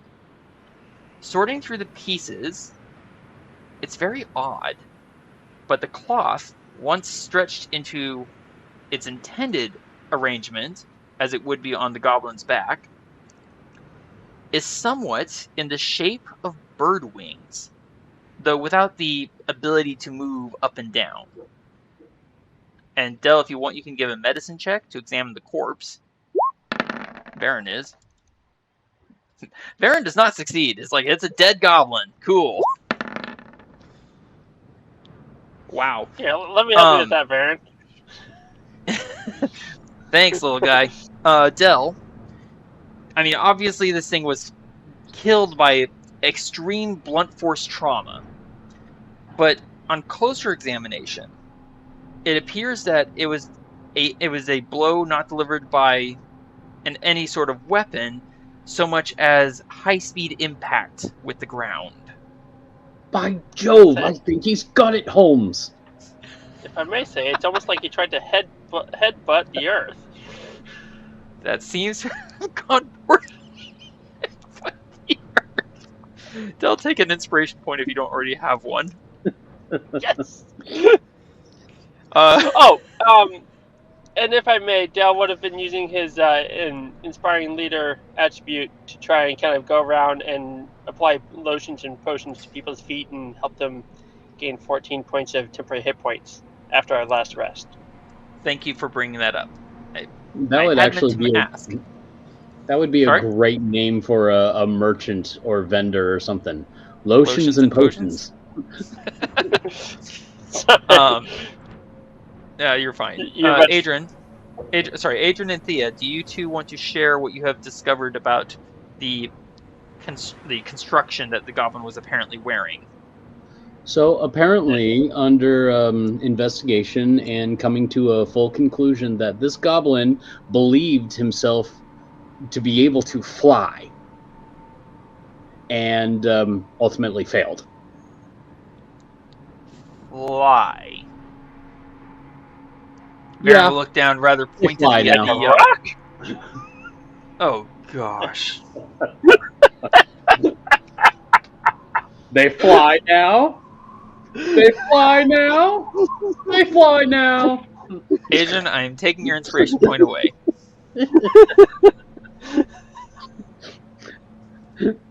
That by far was some of the dumbest lines I've ever heard in a movie. What? How dare you? In terms of flying like a rock, I think he succeeded.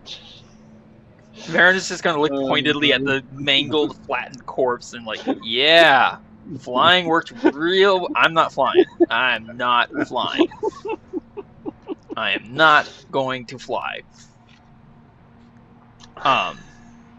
Did we want to move on from this body? Anything since useful it's not going to help us out, so I'd say let's move on from here. There's nothing useful in terms. There's nothing useful in terms of tools or weapons on the body. However, Del, as a result of your medicine check, this goblin died within the last day or two.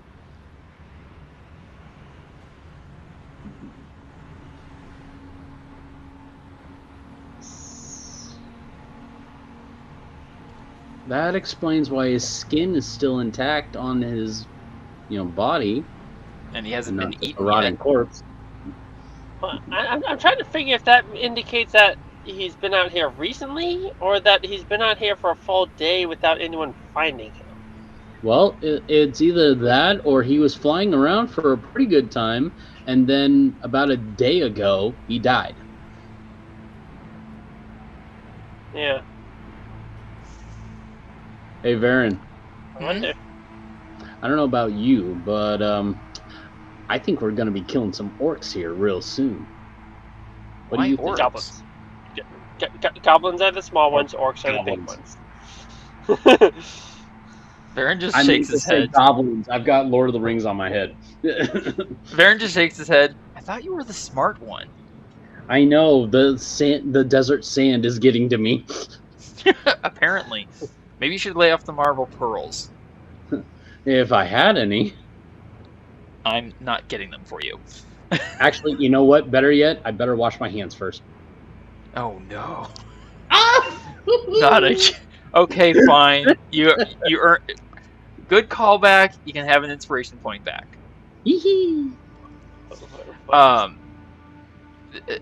Not long ago, Adran came under a malady of a short-term madness, and his symptom was that he felt compelled to wash his hands by any means necessary. I tried to read the word or the name of a certain someone, and it didn't. It backfired. On that note, Adran, it suddenly occurs to you, you didn't have to resist its malevolent influence on your mind this morning. Huh, yeah, I wonder why. You apparently seem to have hedged it well in. As we banter back and forth and work our way up over and over the course of the next hour over a series of hills, we realize that we're not walking on a hill. We're walking across the skull of a Tyrannosaurus Rex, noted sir, the size of a large hill. But more disturbingly, there's a hole bitten right into the skull.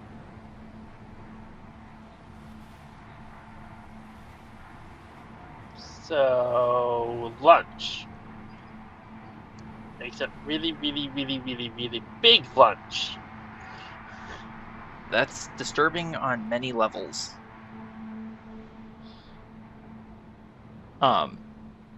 Even as Varin says this, however, he's not really paying attention.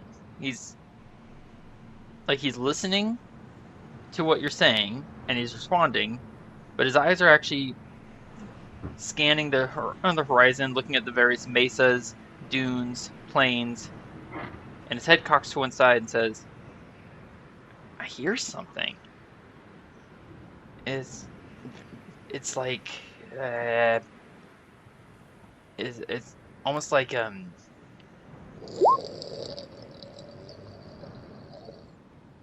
no, it just went away.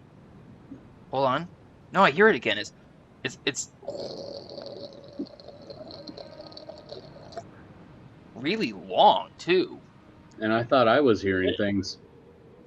Does it happen to sound like a really, really big thing snoring? No, it's too regular for that. You mean it's too irregular? No, it's too regular. It goes for a certain call it 20 heartbeats, and then it stops for about 20 heartbeats, and then it starts again. Well, I mean, if it was like snoring, it would happen like within like every 3 seconds. You'd be hearing it. I don't know. It's not a creature. It definitely is not a creature. Sorry?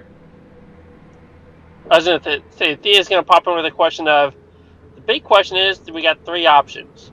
We can walk into it blind, we can try and approach it cautiously, or we can just go the opposite direction.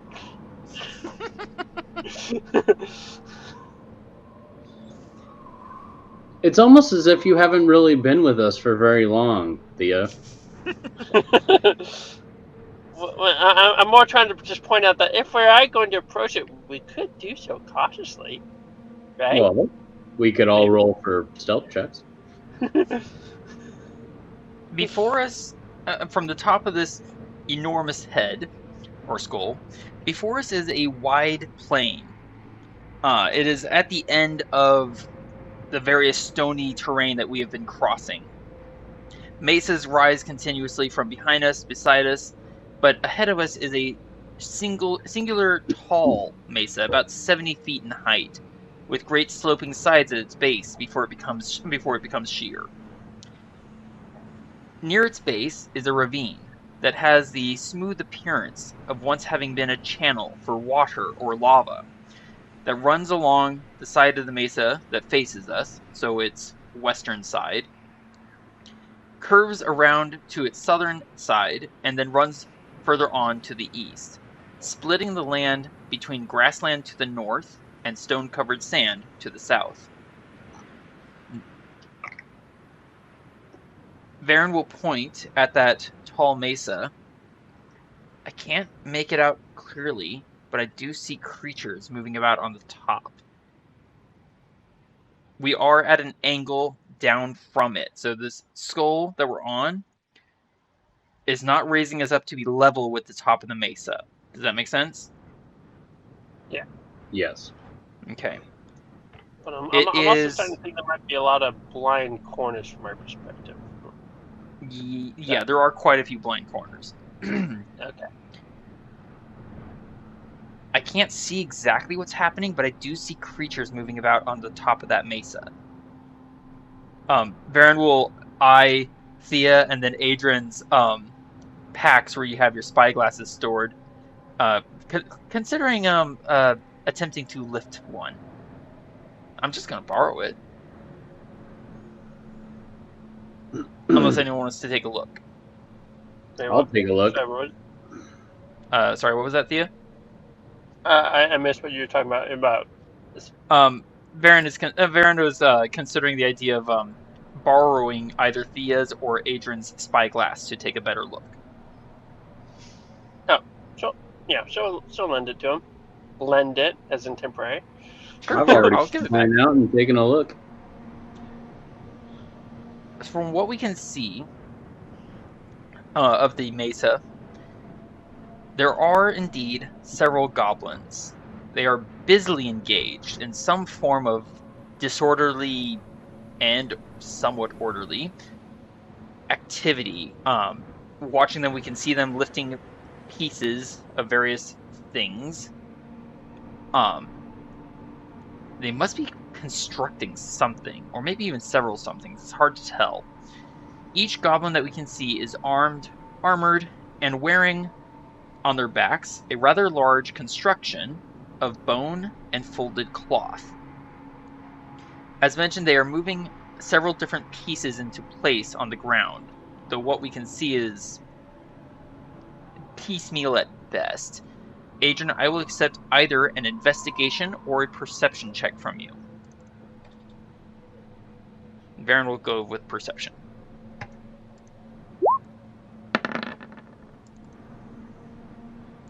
Wow! We both succeed. Oh, look at that. It's though as if they're trying to complete something. Complete? Trying to what something? Trying to complete something. Words are hard. Words. I'm out. We all speak English usually. What was that, Adran? I've been out in the desert for a while. We all have. Some of us haven't been dealing with things that drive us insane. Hey, Varin, you see that over there? It looks like they're trying to fly. Oh dear. They're moving odd-looking seats set on long limbs. They're moving pieces of walls. They are moving flattened blade-like objects that are set to like 4 flat blades, like the spokes of a wheel, yet not bound on their outer circumference. And also manipulating what appears to be, go with me on this, an enormous upside-down leather water skin is the best visual description we can come up with.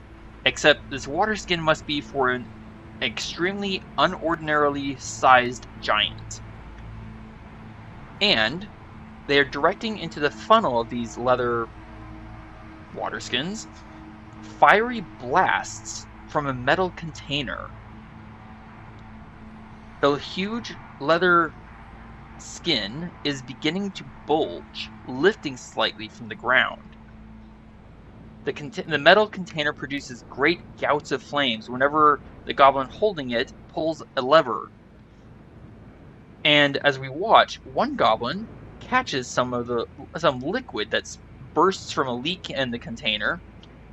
The goblin ignites with a shriek, tumbling about, waving its arms in panic, while its compatriots laugh uproariously, before apparently falling off the far side of the mesa.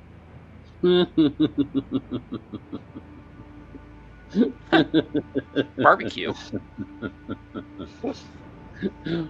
Do you see that, Varin? Yep. They're trying to shoot fire into a water sack. Wow. They're so stupid. Don't you know water's supposed to go in there instead of fire? Jeez. I can't imagine how much water it would take to fill that thing. Especially out here in the desert. Why are they putting hot air into it? I don't know. Isn't it upside down? Like, the whole point's down. That's not meant to hold anything. That's meant to catch something, right? Well, whatever it is, I think they're really, really stupid, and I need to relieve them of their insanity. Oh, okay. Adran, we are about 200 feet from the base of the mesa. That's not going to stop me. No. That would take us 1 minute to traverse with stealth, if you wanted to attempt to approach stealthily. Oh yeah. Okay, in that case, everyone can give me stealth checks. Thía, since you're still in the bone cart with Del, you can give me a vehicle check. I'm going to look up the exact terminology here in a second. Ouch. A land vehicle check. Oh, nat 1 for Adran. That's promising. You do have an inspiration point you can use, sir. I'm going to roll Indomitable. Do it again. That's for saving throws. Oh, really? Yep. So, Thía, could you please give me a land vehicle check utilizing dexterity to see it? It is in your. Okay, you found it? Skill proficiencies. Well, that'll work. Wow. You're just kind of like, no, Del, like this. Quietly, see? And the bone cart moves forward with superb silence. That will count for both Del and Thía. And the mules. Or doing what? Is that like a stealth check for the cart or something? Or what does it do? That's effectively stealth check for the cart, yes. Okay. And Varin. Also getting a nat 1. Wow, this is promising. Me! Oops. How is it the cart is quieter than you guys walking around right now? We've been in the desert! You seem to be saying that an awful lot. Alright, let's move us to the correct map.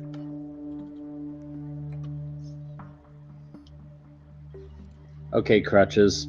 Just tiptoe, okay, buddy? On 8 tips. Okay. Make too much noise. They're gonna hear. You say out loud. Okay, so we are approaching via the ravine. The northern side of the ravine rises 15 feet up to the grassland. Focus ping. I think it'll work here in a moment.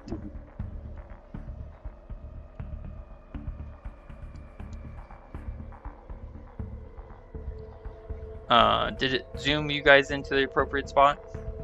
I'm still seeing just a blank black screen. Noted. I'm not sure what the appropriate spot is, but I can tell we're looking at a basically a canyon. Or effectively, yes. But yes, that's why I called it a ravine. Effectively. The southern side. Excuse me? So I was just saying, yeah, I don't know why I called it a canyon initially.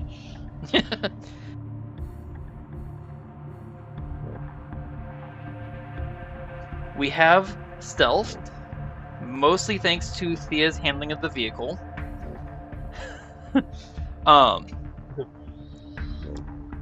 We are currently in the ravine, just southwest of the 70-foot mesa.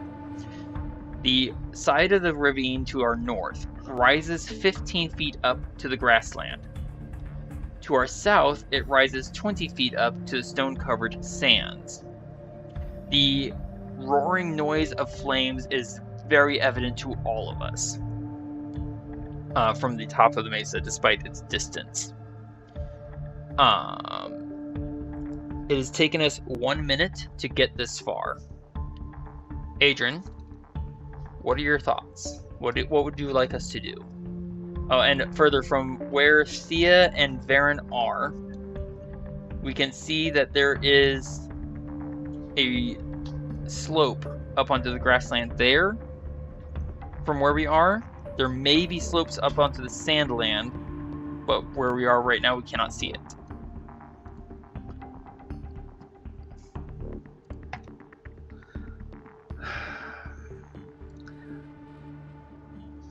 My thoughts on the matter is it would be probably best to approach them in a way that come on, what is it? I basically want them to be shocked or surprised. Take them by surprise. Yes, take them by surprise. Thea's handling of the vehicle did succeed on a stealth check. I'll just say that because she rolled a nat 20. Okay. You have this moment to decide what our tactics are going to be, and I guess what you yourself are going to carry in terms of weaponry. Thea's gonna go ahead and ready her bow. Varin's unlimbering his sling. Oh wait, I gotta reopen some character sheets. Adran, do you want to equip your shield? I believe I have my shield already equipped. Let me check. Okay. Yeah, my shield is equipped. Then the question is, do you want to unequip your shield and go for ranged weaponry? What? No, I'm gonna keep with my sword, and this time pull out my scimitar that I just recently got. Scimitar. Okay. I'd like to give that thing a shot. Very well. Thía, what are you going for weapon loadout? Oh, I said she already readied her bow. Correct, you did say that. Del, are you equipping your shield? Del does have his shield equipped. Okay. I think I'll leave his weapons put away, and weapons and staves put away for now. Okay. Varin has his sling. Adran. How do you want to go about on this attack? From our current position, we cannot see any of them. Cannot see any of them? No, because they're 70 feet up from the ground above us. So they are 85 feet up above us. Thea is going to offer that she could climb up and take a quick look around if there's anywhere useful to go. Yeah, do that. Okay. Alright, so I think, do you need me to move kind of turn by turn yet? Or we're not really on initiative yet, are we? We're not in initiative, but I will have you move your token anyways. Okay, so that's 15. And basically, I want to start... I don't want to, like, completely climb up on top of this mesa yet. But I want to just climb up to the top and kind of, like, look up over the edge with just my head. Sure thing. So from you, actually I'll zoom, hang on. I'm going to select your token, and that did not work as intended. There we go.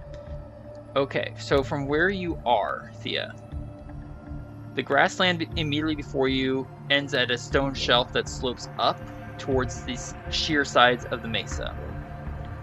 To the east of you, you can see the grass is short and spiky with shrubbery and brush. And what looks like over here, further to the east, briars. Patches of briars. Over where? Hang on.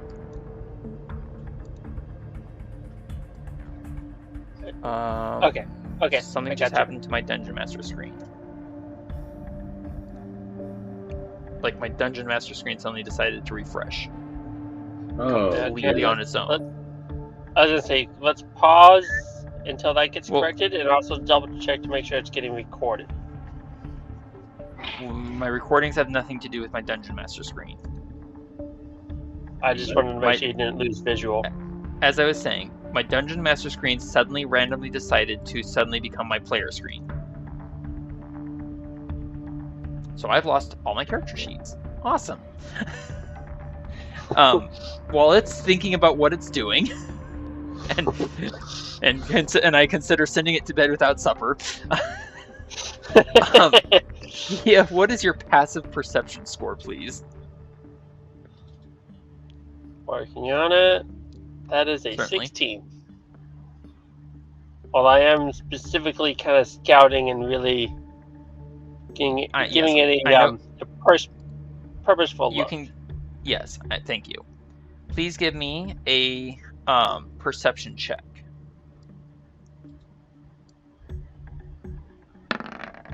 That didn't help. That did not help. It's kind of... You heard Varin...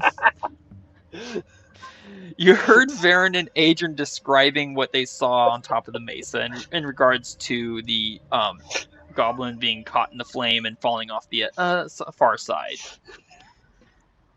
In between the gouts of flames, you can hear That's hilarious. It's kind of a crunch. You can catch your breath. That's making me laugh way more than it has any right to.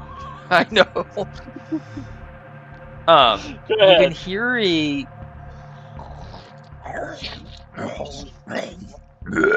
sound. Okay. And that's kind of coming from the direction of the mesa?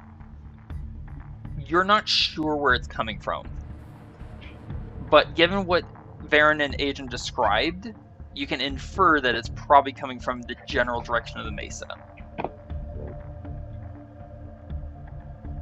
Okay. And can I see anything, like if I make a full 360-degree look around, trying to kind of look up on this other mesa behind us, or not mesa, but plateau? It is higher than the one that you're currently on, but you can see the tops of various boulders that kind of rise up over the edge of sight, into the edge of sight. Okay. I think from there I'll return back to the party and kind of convey that, it sounds like there's stuff up on top of the mesa, as well as I heard it sounded like something big moving around in general. I'm not quite sure what. Not the giant water skin looking thing, but something big moving around. But I wasn't able to tell if there's anything possibly behind us or not. What's the call, Adran?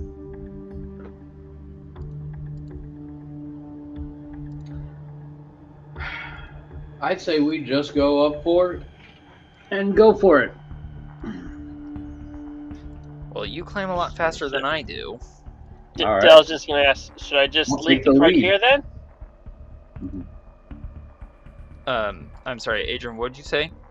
I'll just take the lead and start climbing up. Okay, and Dell, what were you asking, Adran?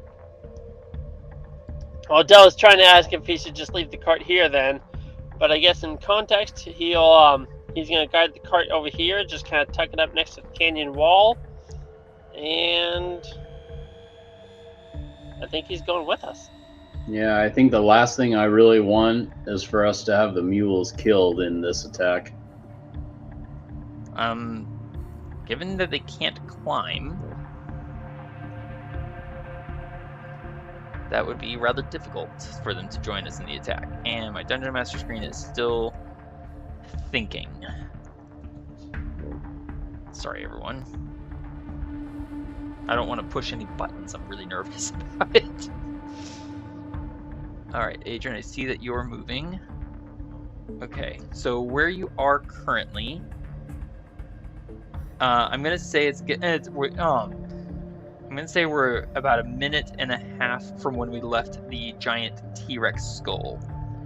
Yeah. Please roll me 1d6.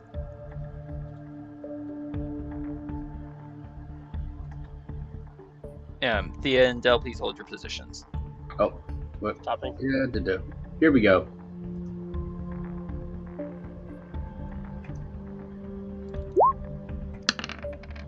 Okay.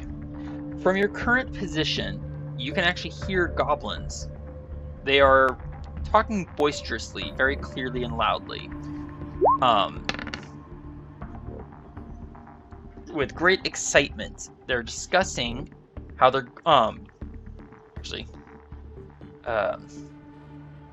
get this in the air, and we're going to melt all those stupid Crusovians' faces off. I love acid-soaked meat. Yum.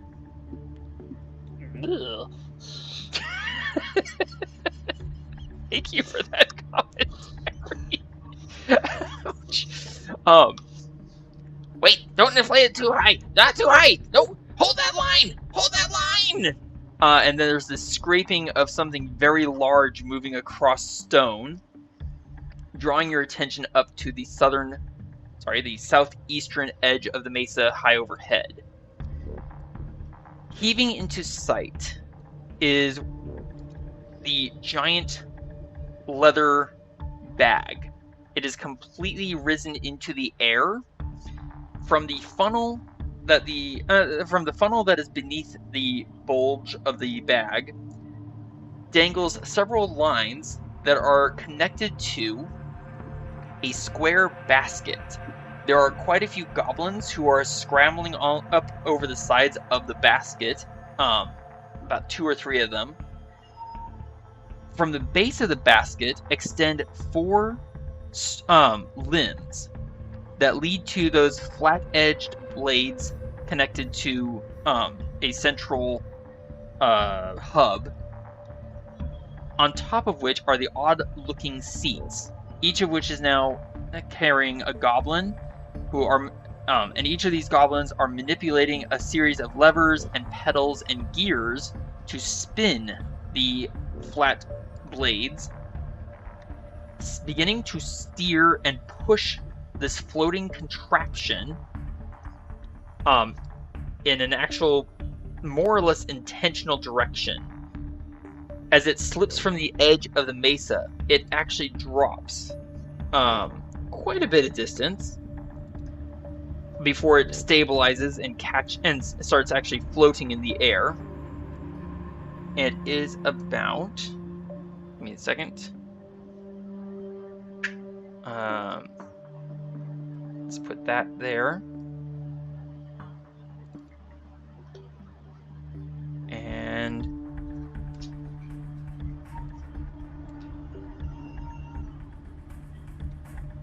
there. It is 70 feet up from where you currently are, Adran.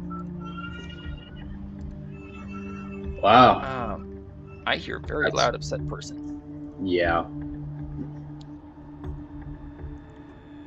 So, speaking in mechanical terms, this is a flying balloon, powered and filled with hot air, much like myself.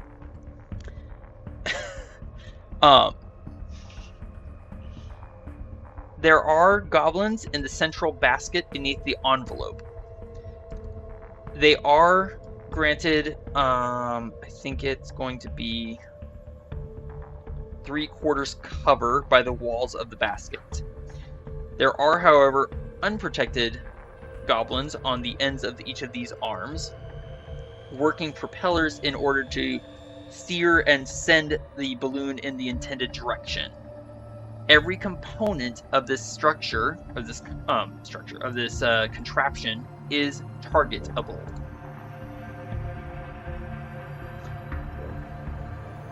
Adran, I assume, since you know what these goblins are intending to do, launch an attack on the Crusovians, I assume you're willing to move into open hostilities rather than negotiations. And you're muted, sir. Alright. In that case, I'm going to have everyone roll for initiative, while I continue to open character sheets as rapidly and panically as I can.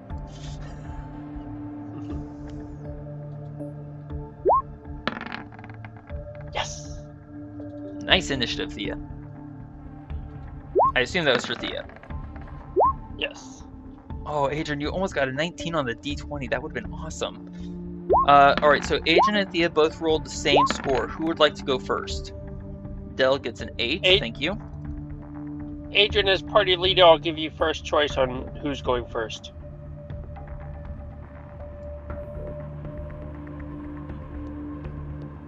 Adran is typing.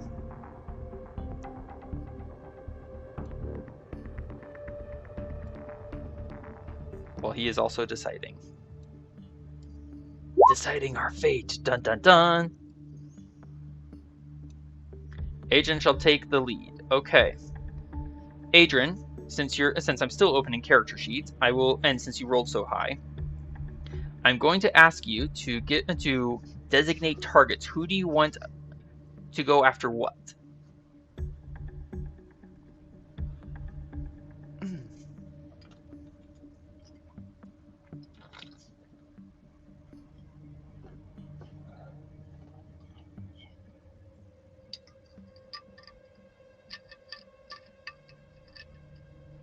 What is that sound there, Thía?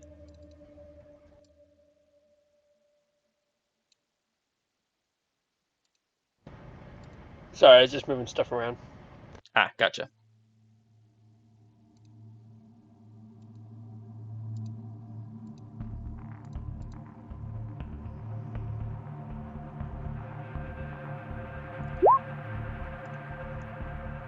Thea noted away from keyboard.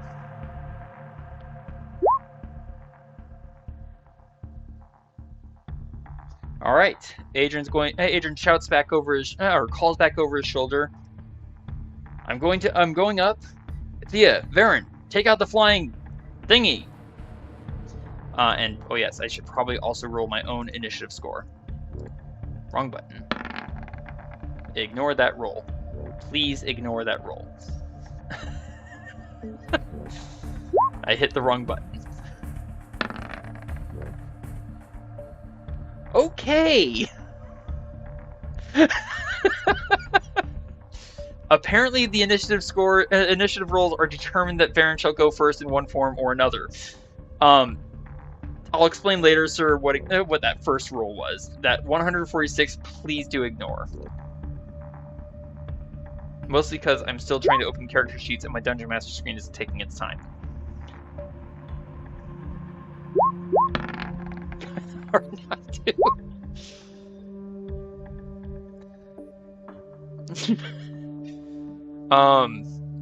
Alright. Get this. And put that there. Down there. And I'm almost there, guys. Sorry. Oh, I thought the crying was done. No, nope. No such luck for you, sir.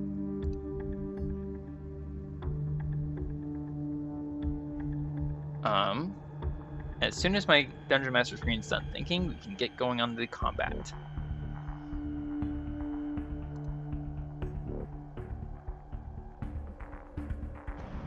Testing 1, 2, 3. Can you hear me? Yes, I can. Okay. Yeah, And I Adran is accidentally muted. exited. You exited? Yeah. Accidentally, yeah. I was trying to unmute, and I hit the wrong key, and it exited me out of my browser completely. Yes, that would do it.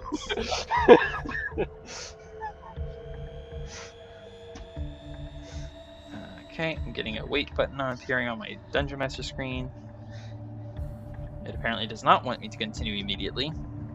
So after all that, trying to decide who's going to go first between you and Adran, Varin rolled a 24 on his initiative. I was going to say, with the 146, I was about to ask if you're rolling for an entire crowd or something. No, I have a button that rolls initiative based on the number that comes up in the first circle, the red circle, which in my case is my hit points. So it rolled my initiative plus my hit points by accident. Oops. Hence the ridiculously high number. Sorry. That's one way to get a good score. Apparently. So then I re-rolled with the correct button and got the 24.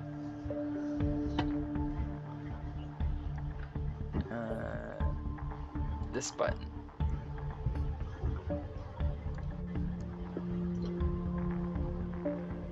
Okay. I apologize. My Dungeon Master screen wants to be very slow. Plus, it also briefly lost connection with the servers. The Roll20 servers. Sorry about that. It wasn't your fault. Oh, I thought that was me. My bad. Alright. Not my bad. I think My bad that I confused that as being my bad, but it wasn't my bad. you have no need to apologize.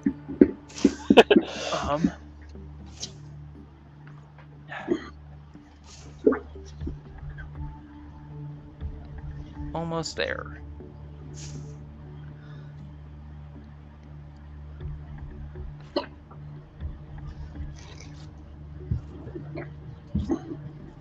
Okay. Let's get the tracker up. Goodness, that took forever. Hey, look, Thea's first. Just joking. Nice try.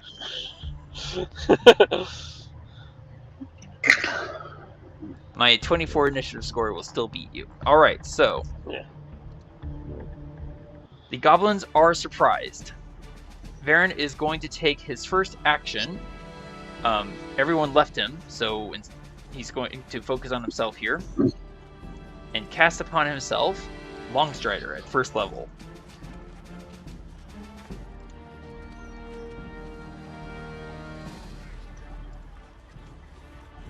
Granting himself a 45-foot movement speed. Oops, too far. And go there. 45, yes.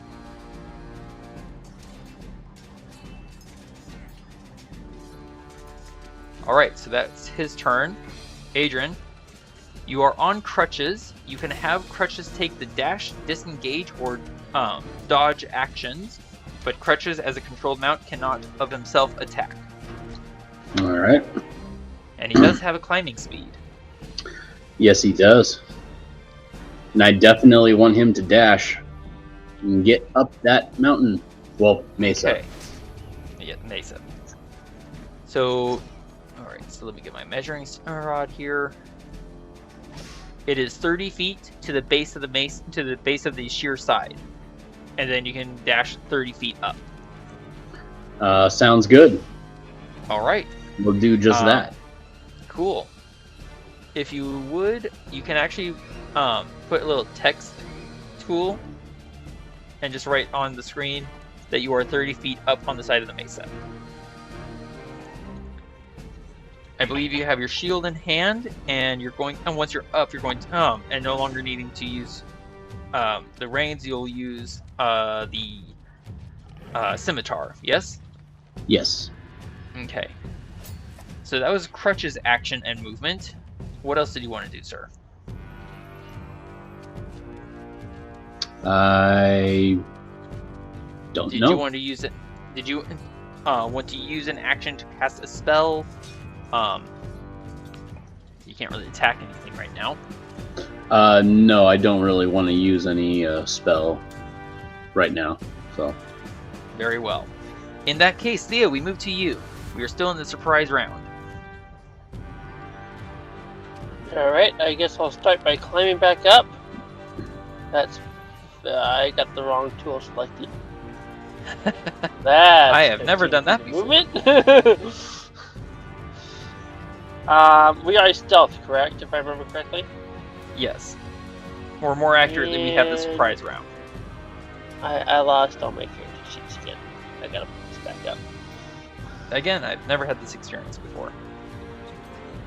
No, never. Alright.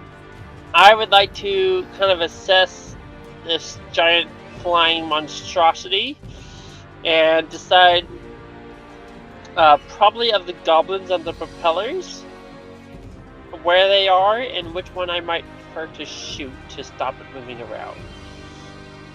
So just glancing up, there are 4 goblins that are on these long struts that are spinning the propeller blades to push the balloon around.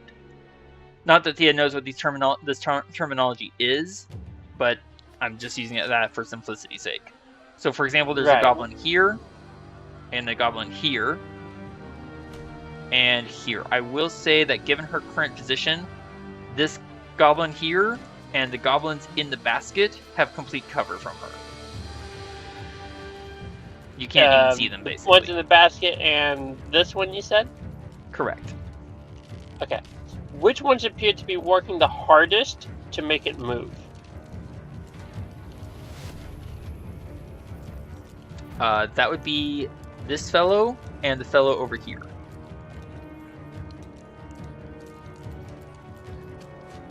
Then I think I'll start by shooting this one. Okay. You have advantage on your attack. Sneak attack if you hit. Sharpshooter if you choose to use it.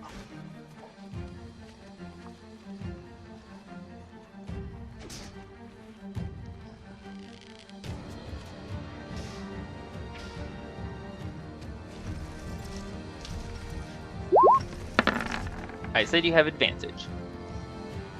And I missed. That button. I knew there was one button I was beginning to click, and I forgot which one. So we'll go with the 20, and that is a hit. Your arrow slips in just over the top edge of the construction he's wearing and slams into the base of the goblin's skull. Sorry, I missed your description, but I'm pretty sure it equaled death. Basically, yes. Because that's 10 from sharpshooter, and 31 from sneak attack, and 6. So that's a total of 47, which was 40 hit points more than you needed. The goblin falls without a sound. Say what now? So that happened? Indeed. I'm guessing the grass I'm standing in is too short to hide in. Is that correct? That is correct. You could move towards this stone here. It is not smooth stone, so you could probably find something to drop down and hide behind there. Note, you would have to drop down behind the stones. As in go prone. Yes. Which I will take. Okay, so you climbed 15 feet. 20, 25, 30. So that's 30 feet of movement, and then I'll drop to prone. And I will use my bonus action to hide. Excellent. Well, and that 20 will get you hidden. Which I will use... Oh, wait. Could I just modify that a little bit and say I would have hidden, like, or dropped... Let's see. Never mind. I can't do that. I was gonna say, think of your words. Use words wisely. And correctly, preferably. Think decision first, then words. Alright, Del. Thea, Adran, and Varin have all fled to go to the battle. What would you like to do, little Del?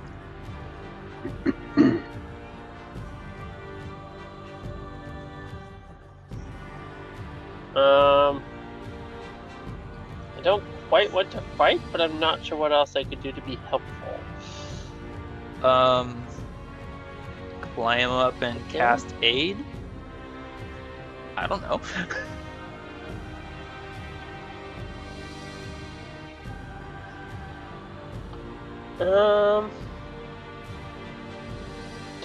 Just to double check, I know I mentioned it earlier, but did everyone add their 14 temporary points of temporary hit points?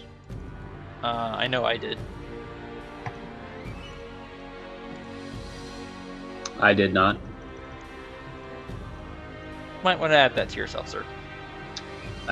Just finished. Excellent. Okay. And But then it I also guess affects Del. it should. I believe I added it in. Okay. I did. I'll climb up. And I will wonder why I'm up here as I try to find cover. Oh wait, no, I don't think he can, because he can only climb at half speed, so I think that's as far as he can go. So I'll climb up. Yes. Oh. I can't really hide on this square, can I? I don't think I have the right angle behind the rocks or the slope. Del cannot hide in this grass, no. Nor can he hide behind those rocks. I will use my action to dash, which will add 30 feet. Indeed. And go over here where I might be able to hide in the future. Okay. Okay. I probably should have cast spell at that, but that's too late. Moving through the initiative tracker. I think I should have done differently. I'm sorry? Oh, I was just saying, I think Del should have done differently. But he's there now. Gotcha. Okay, round 2 to Varin.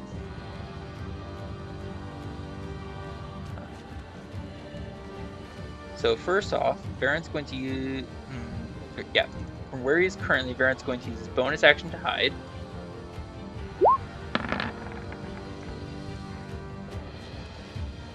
That's a success, I believe. I'll double check that.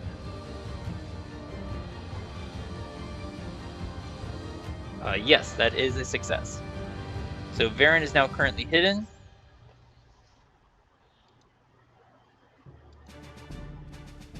Too far.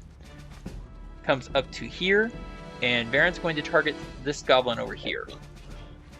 First shot with advantage and sharpshooter. Because he's unwounded, so I won't get Colossus Slayer. Rude.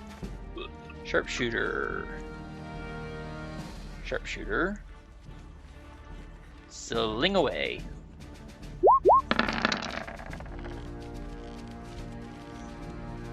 Well, 20 will hit. That's a 10 from sharpshooter and 6 from slingstone. So that's 16 and a dead goblin. The goblin twitches and jerks and goes, ah! I never got Crusovian meat! Where is he? There he is. Cannonball! Oops, wrong button. What happened? Swat. Precisely.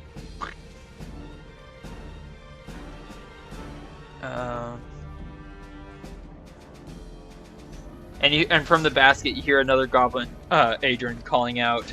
Hang on. Come on, bring the button up. Toe nibble! No! First strike. Technically second. Oh, right. That's right. So that was my first attack, and now I'm going to target this goblin here. I can't target the one over there. This time at normal, and I'm still going to use sharpshooter. So sling away. I crit. So it's goodness gracious. 12 and 10, 22 points on a goblin. There's a splintering sound as Varin cracks one of the blades, and the stone and the blade goes into the goblin.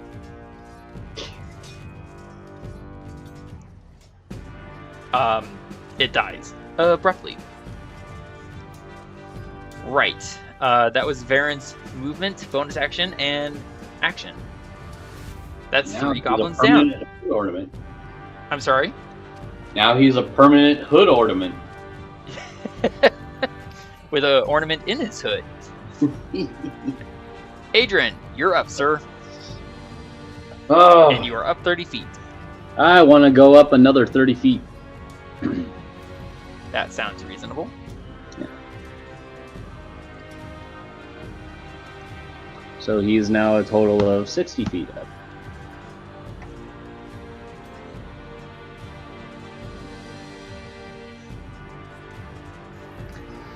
And I'm still not at the very, very top of the mesa. You can have Crutch's dash, Yeah, but then, which will I give you still another... need- No, you have Crutch's take the dash action. That leaves your action completely available. oh yes, that's right. Then At Crutch's some will point- dash. At some point, you should probably have the player's handbook open to the mounted combat section. I should, shouldn't I? It might be helpful. Yeah. Just What a page was that gentle again? suggestion. 85? I'm sorry? What page was that? 85 or 185 or something? Off the I'll top have of it my head, for you I'm in a not sure. second. Mostly because, since you're now on top of the mesa, I am going to reveal what is up there for you. So give me 1 second. Okay.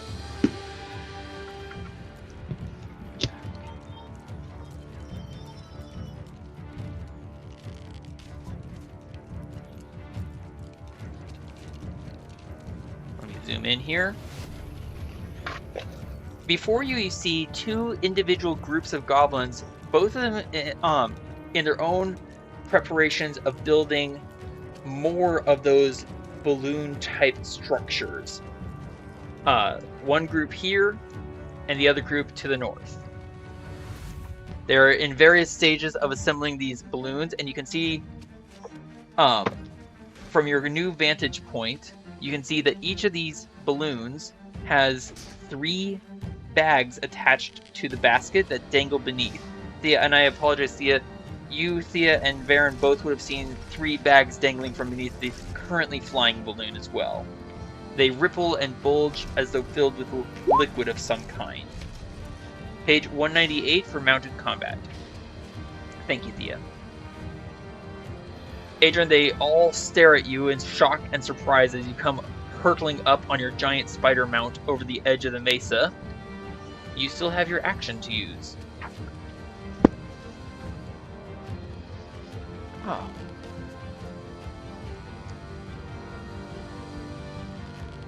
What would you like to do, sir? And you are muted, so I don't know what you're saying.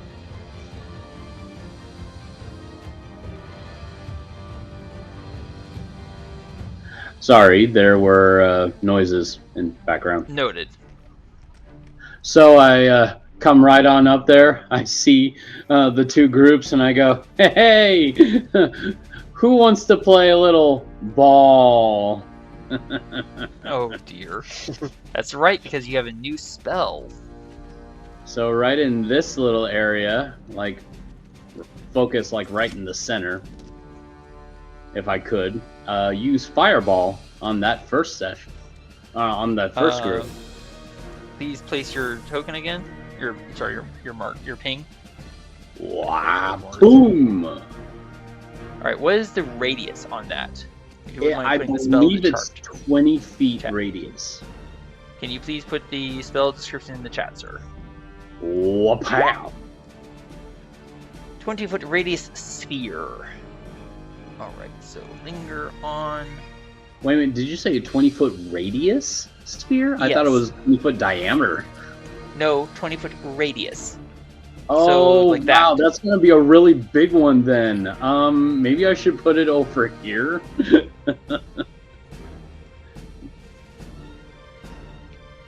So that right there is 20-foot radius. Holy mackerel! Well... Okay, Jeeves. That's where I want it to go. Okay, so that's going to involve them all making saving throws, I believe. All the ones still on the mesa. What is your spell save DC? 17? Oh, what was that? 17. Thank you. And Thea, what were you trying to say? I was just about to ask, I assume from the lower planes, we can see this explosion of fire up on top of the mesa, right? You would definitely see the light of it. The explosion itself, not so much. Let me see here real quick. Okay. In the interest of time and not overburdening the system. 2, 6, 7, 8. There's 10 of them. Yeah, I'll go ahead and roll for all 10. So here's for the average goblins. I'm going to start rolling for the 4 in the south, or for the 5 in the south. Alright. So that's 1 success.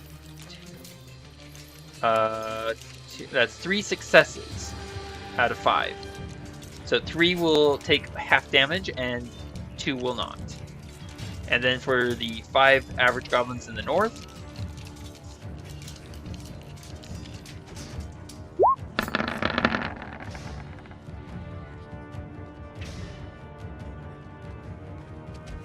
so it's 1 success, 2 success, 3 success, right on the edge.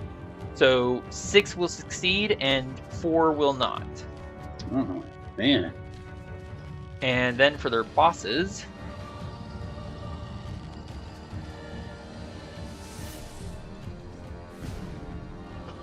eventually it'll roll. Neither will succeed. Adran, please roll me. 8d6. 8 Delta 6 fire. Alright, let me get this going here. Thank you very much. Yes, I need d6 and I need 8 this of is them. this is not using your Warcaster feat to cast with both hands full because you had to control your spider mount on the way up. So you come up over the edge, fling out your empty hand, and cast Fireball. Let's see the damage. So those who succeeded take half damage. which means they'll take 15 points of fire damage and die anyways.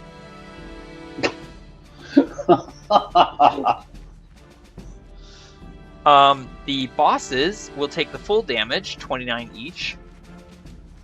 When the light and smoke and flames clear, there's secondary eruptions from those metal containers they were manipulating. Mm-hmm. Roll me 2 separate times. Please roll me 3d10 fire.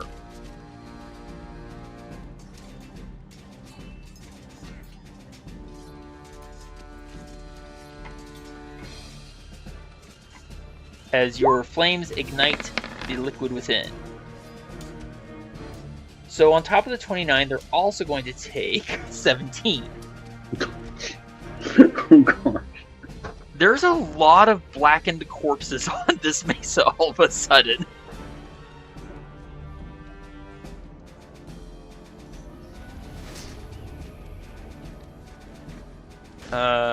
Dead.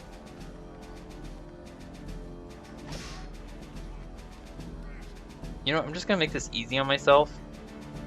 Instead of typing in all the different numbers. That guy's dead. He's dead. I'm just gonna start marking them all dead.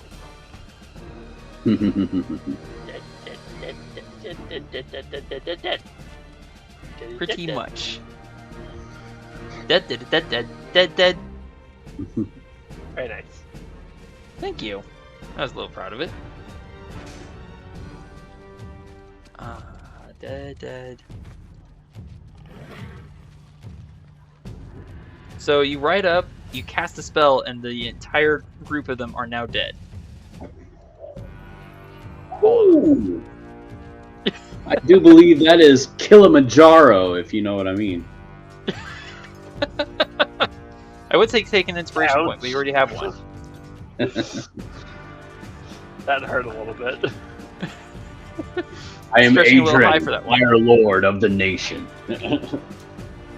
Alright, so there you go. That happened. And then I bring my finger to my lips and blow it out.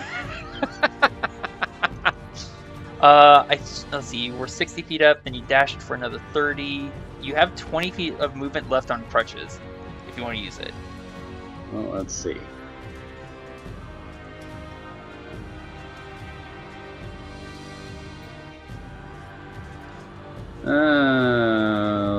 Let's go about here.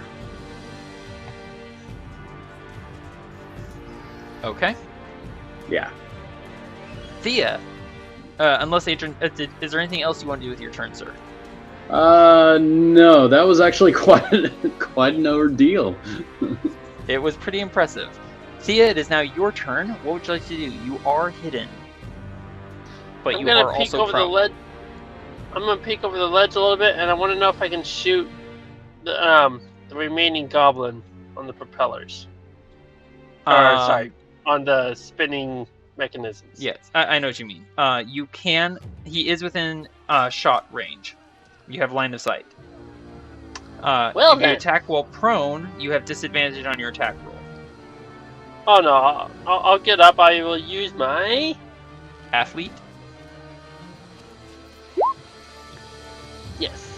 To stand up using only 5 feet of movement, you have 30 feet remaining. Yeah. And I'll take a shot.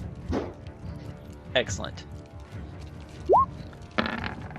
I suppose that probably should have been at advantage. It should have been at advantage. Because you were hidden. I thought that was implied, but I probably should have told you. So, with advantage, you get a 10 to hit, and your arrow goes... That's disappointing. And the goblin there kind of looks down at you and goes, "Yeek!" He doesn't see you because your shot missed, and your skull feat means that you are not revealed when your shot misses. So he just looks down at wherever the shot came from, and he looks back at the way it went, and he's like,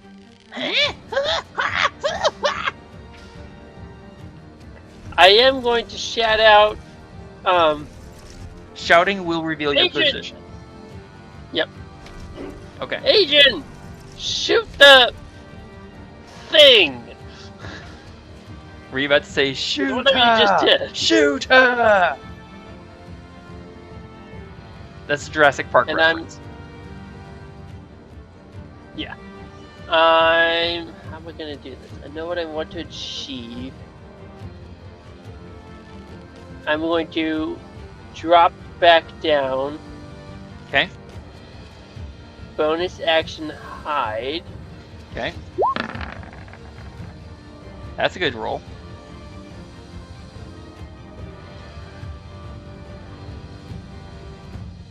And use my bonus action to...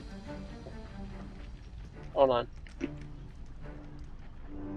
That would be 40 feet. No, I used my bonus action to hide. I can't do that. Sorry.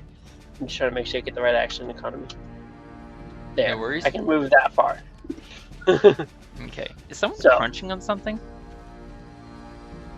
I thought I heard crunching. Could be my rocking chair, kind of like squeaking. Okay. I believe that's it for you on your turn. Yes, Thea? Yeah, so basically I popped up. I took a really terrible shot. Yep. Called out for Agent to fireball the thing. And then dropped back down to hide and kind of crawled over here to a slightly different spot. Okay. Thea, as you drop back down into hiding, or sorry, as you drop down and then crawl, you hear the clumping of armored boots on stone. It's coming from the direction of that slope up from the ravine. There is a gap in the stonework if you want to peek through. Yeah, of course. I presume As you I look- remain hidden. Yes. As you look in that direction, and this is behind Varin. Varin's focused upwards and to the north, okay?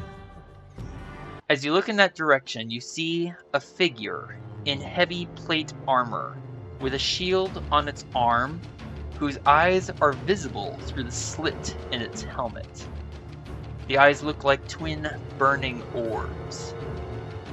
It raises a skeletal hand up over its shoulder and draws forth a terrible longsword. Your starts boyfriend's running. back. It starts running towards you in your direction, faster and faster up over the slope, onto the grass, leaping into the air. And as it reaches the apex of its flight and starts dropping back toward the ground, from the ground before him stirs up a column of fiery smoke. You hear echoing as though over a vast distance the horrific scream of a savage creature, and driving itself up as though out of the depths of the earth comes a burning equine shape with flames chugging from its eyes, its nostrils flaring along its mane and from its hooves and tail, and the armored figure lands heavily astride this terrible mount, hurtling towards you and Del, who is not yet hidden.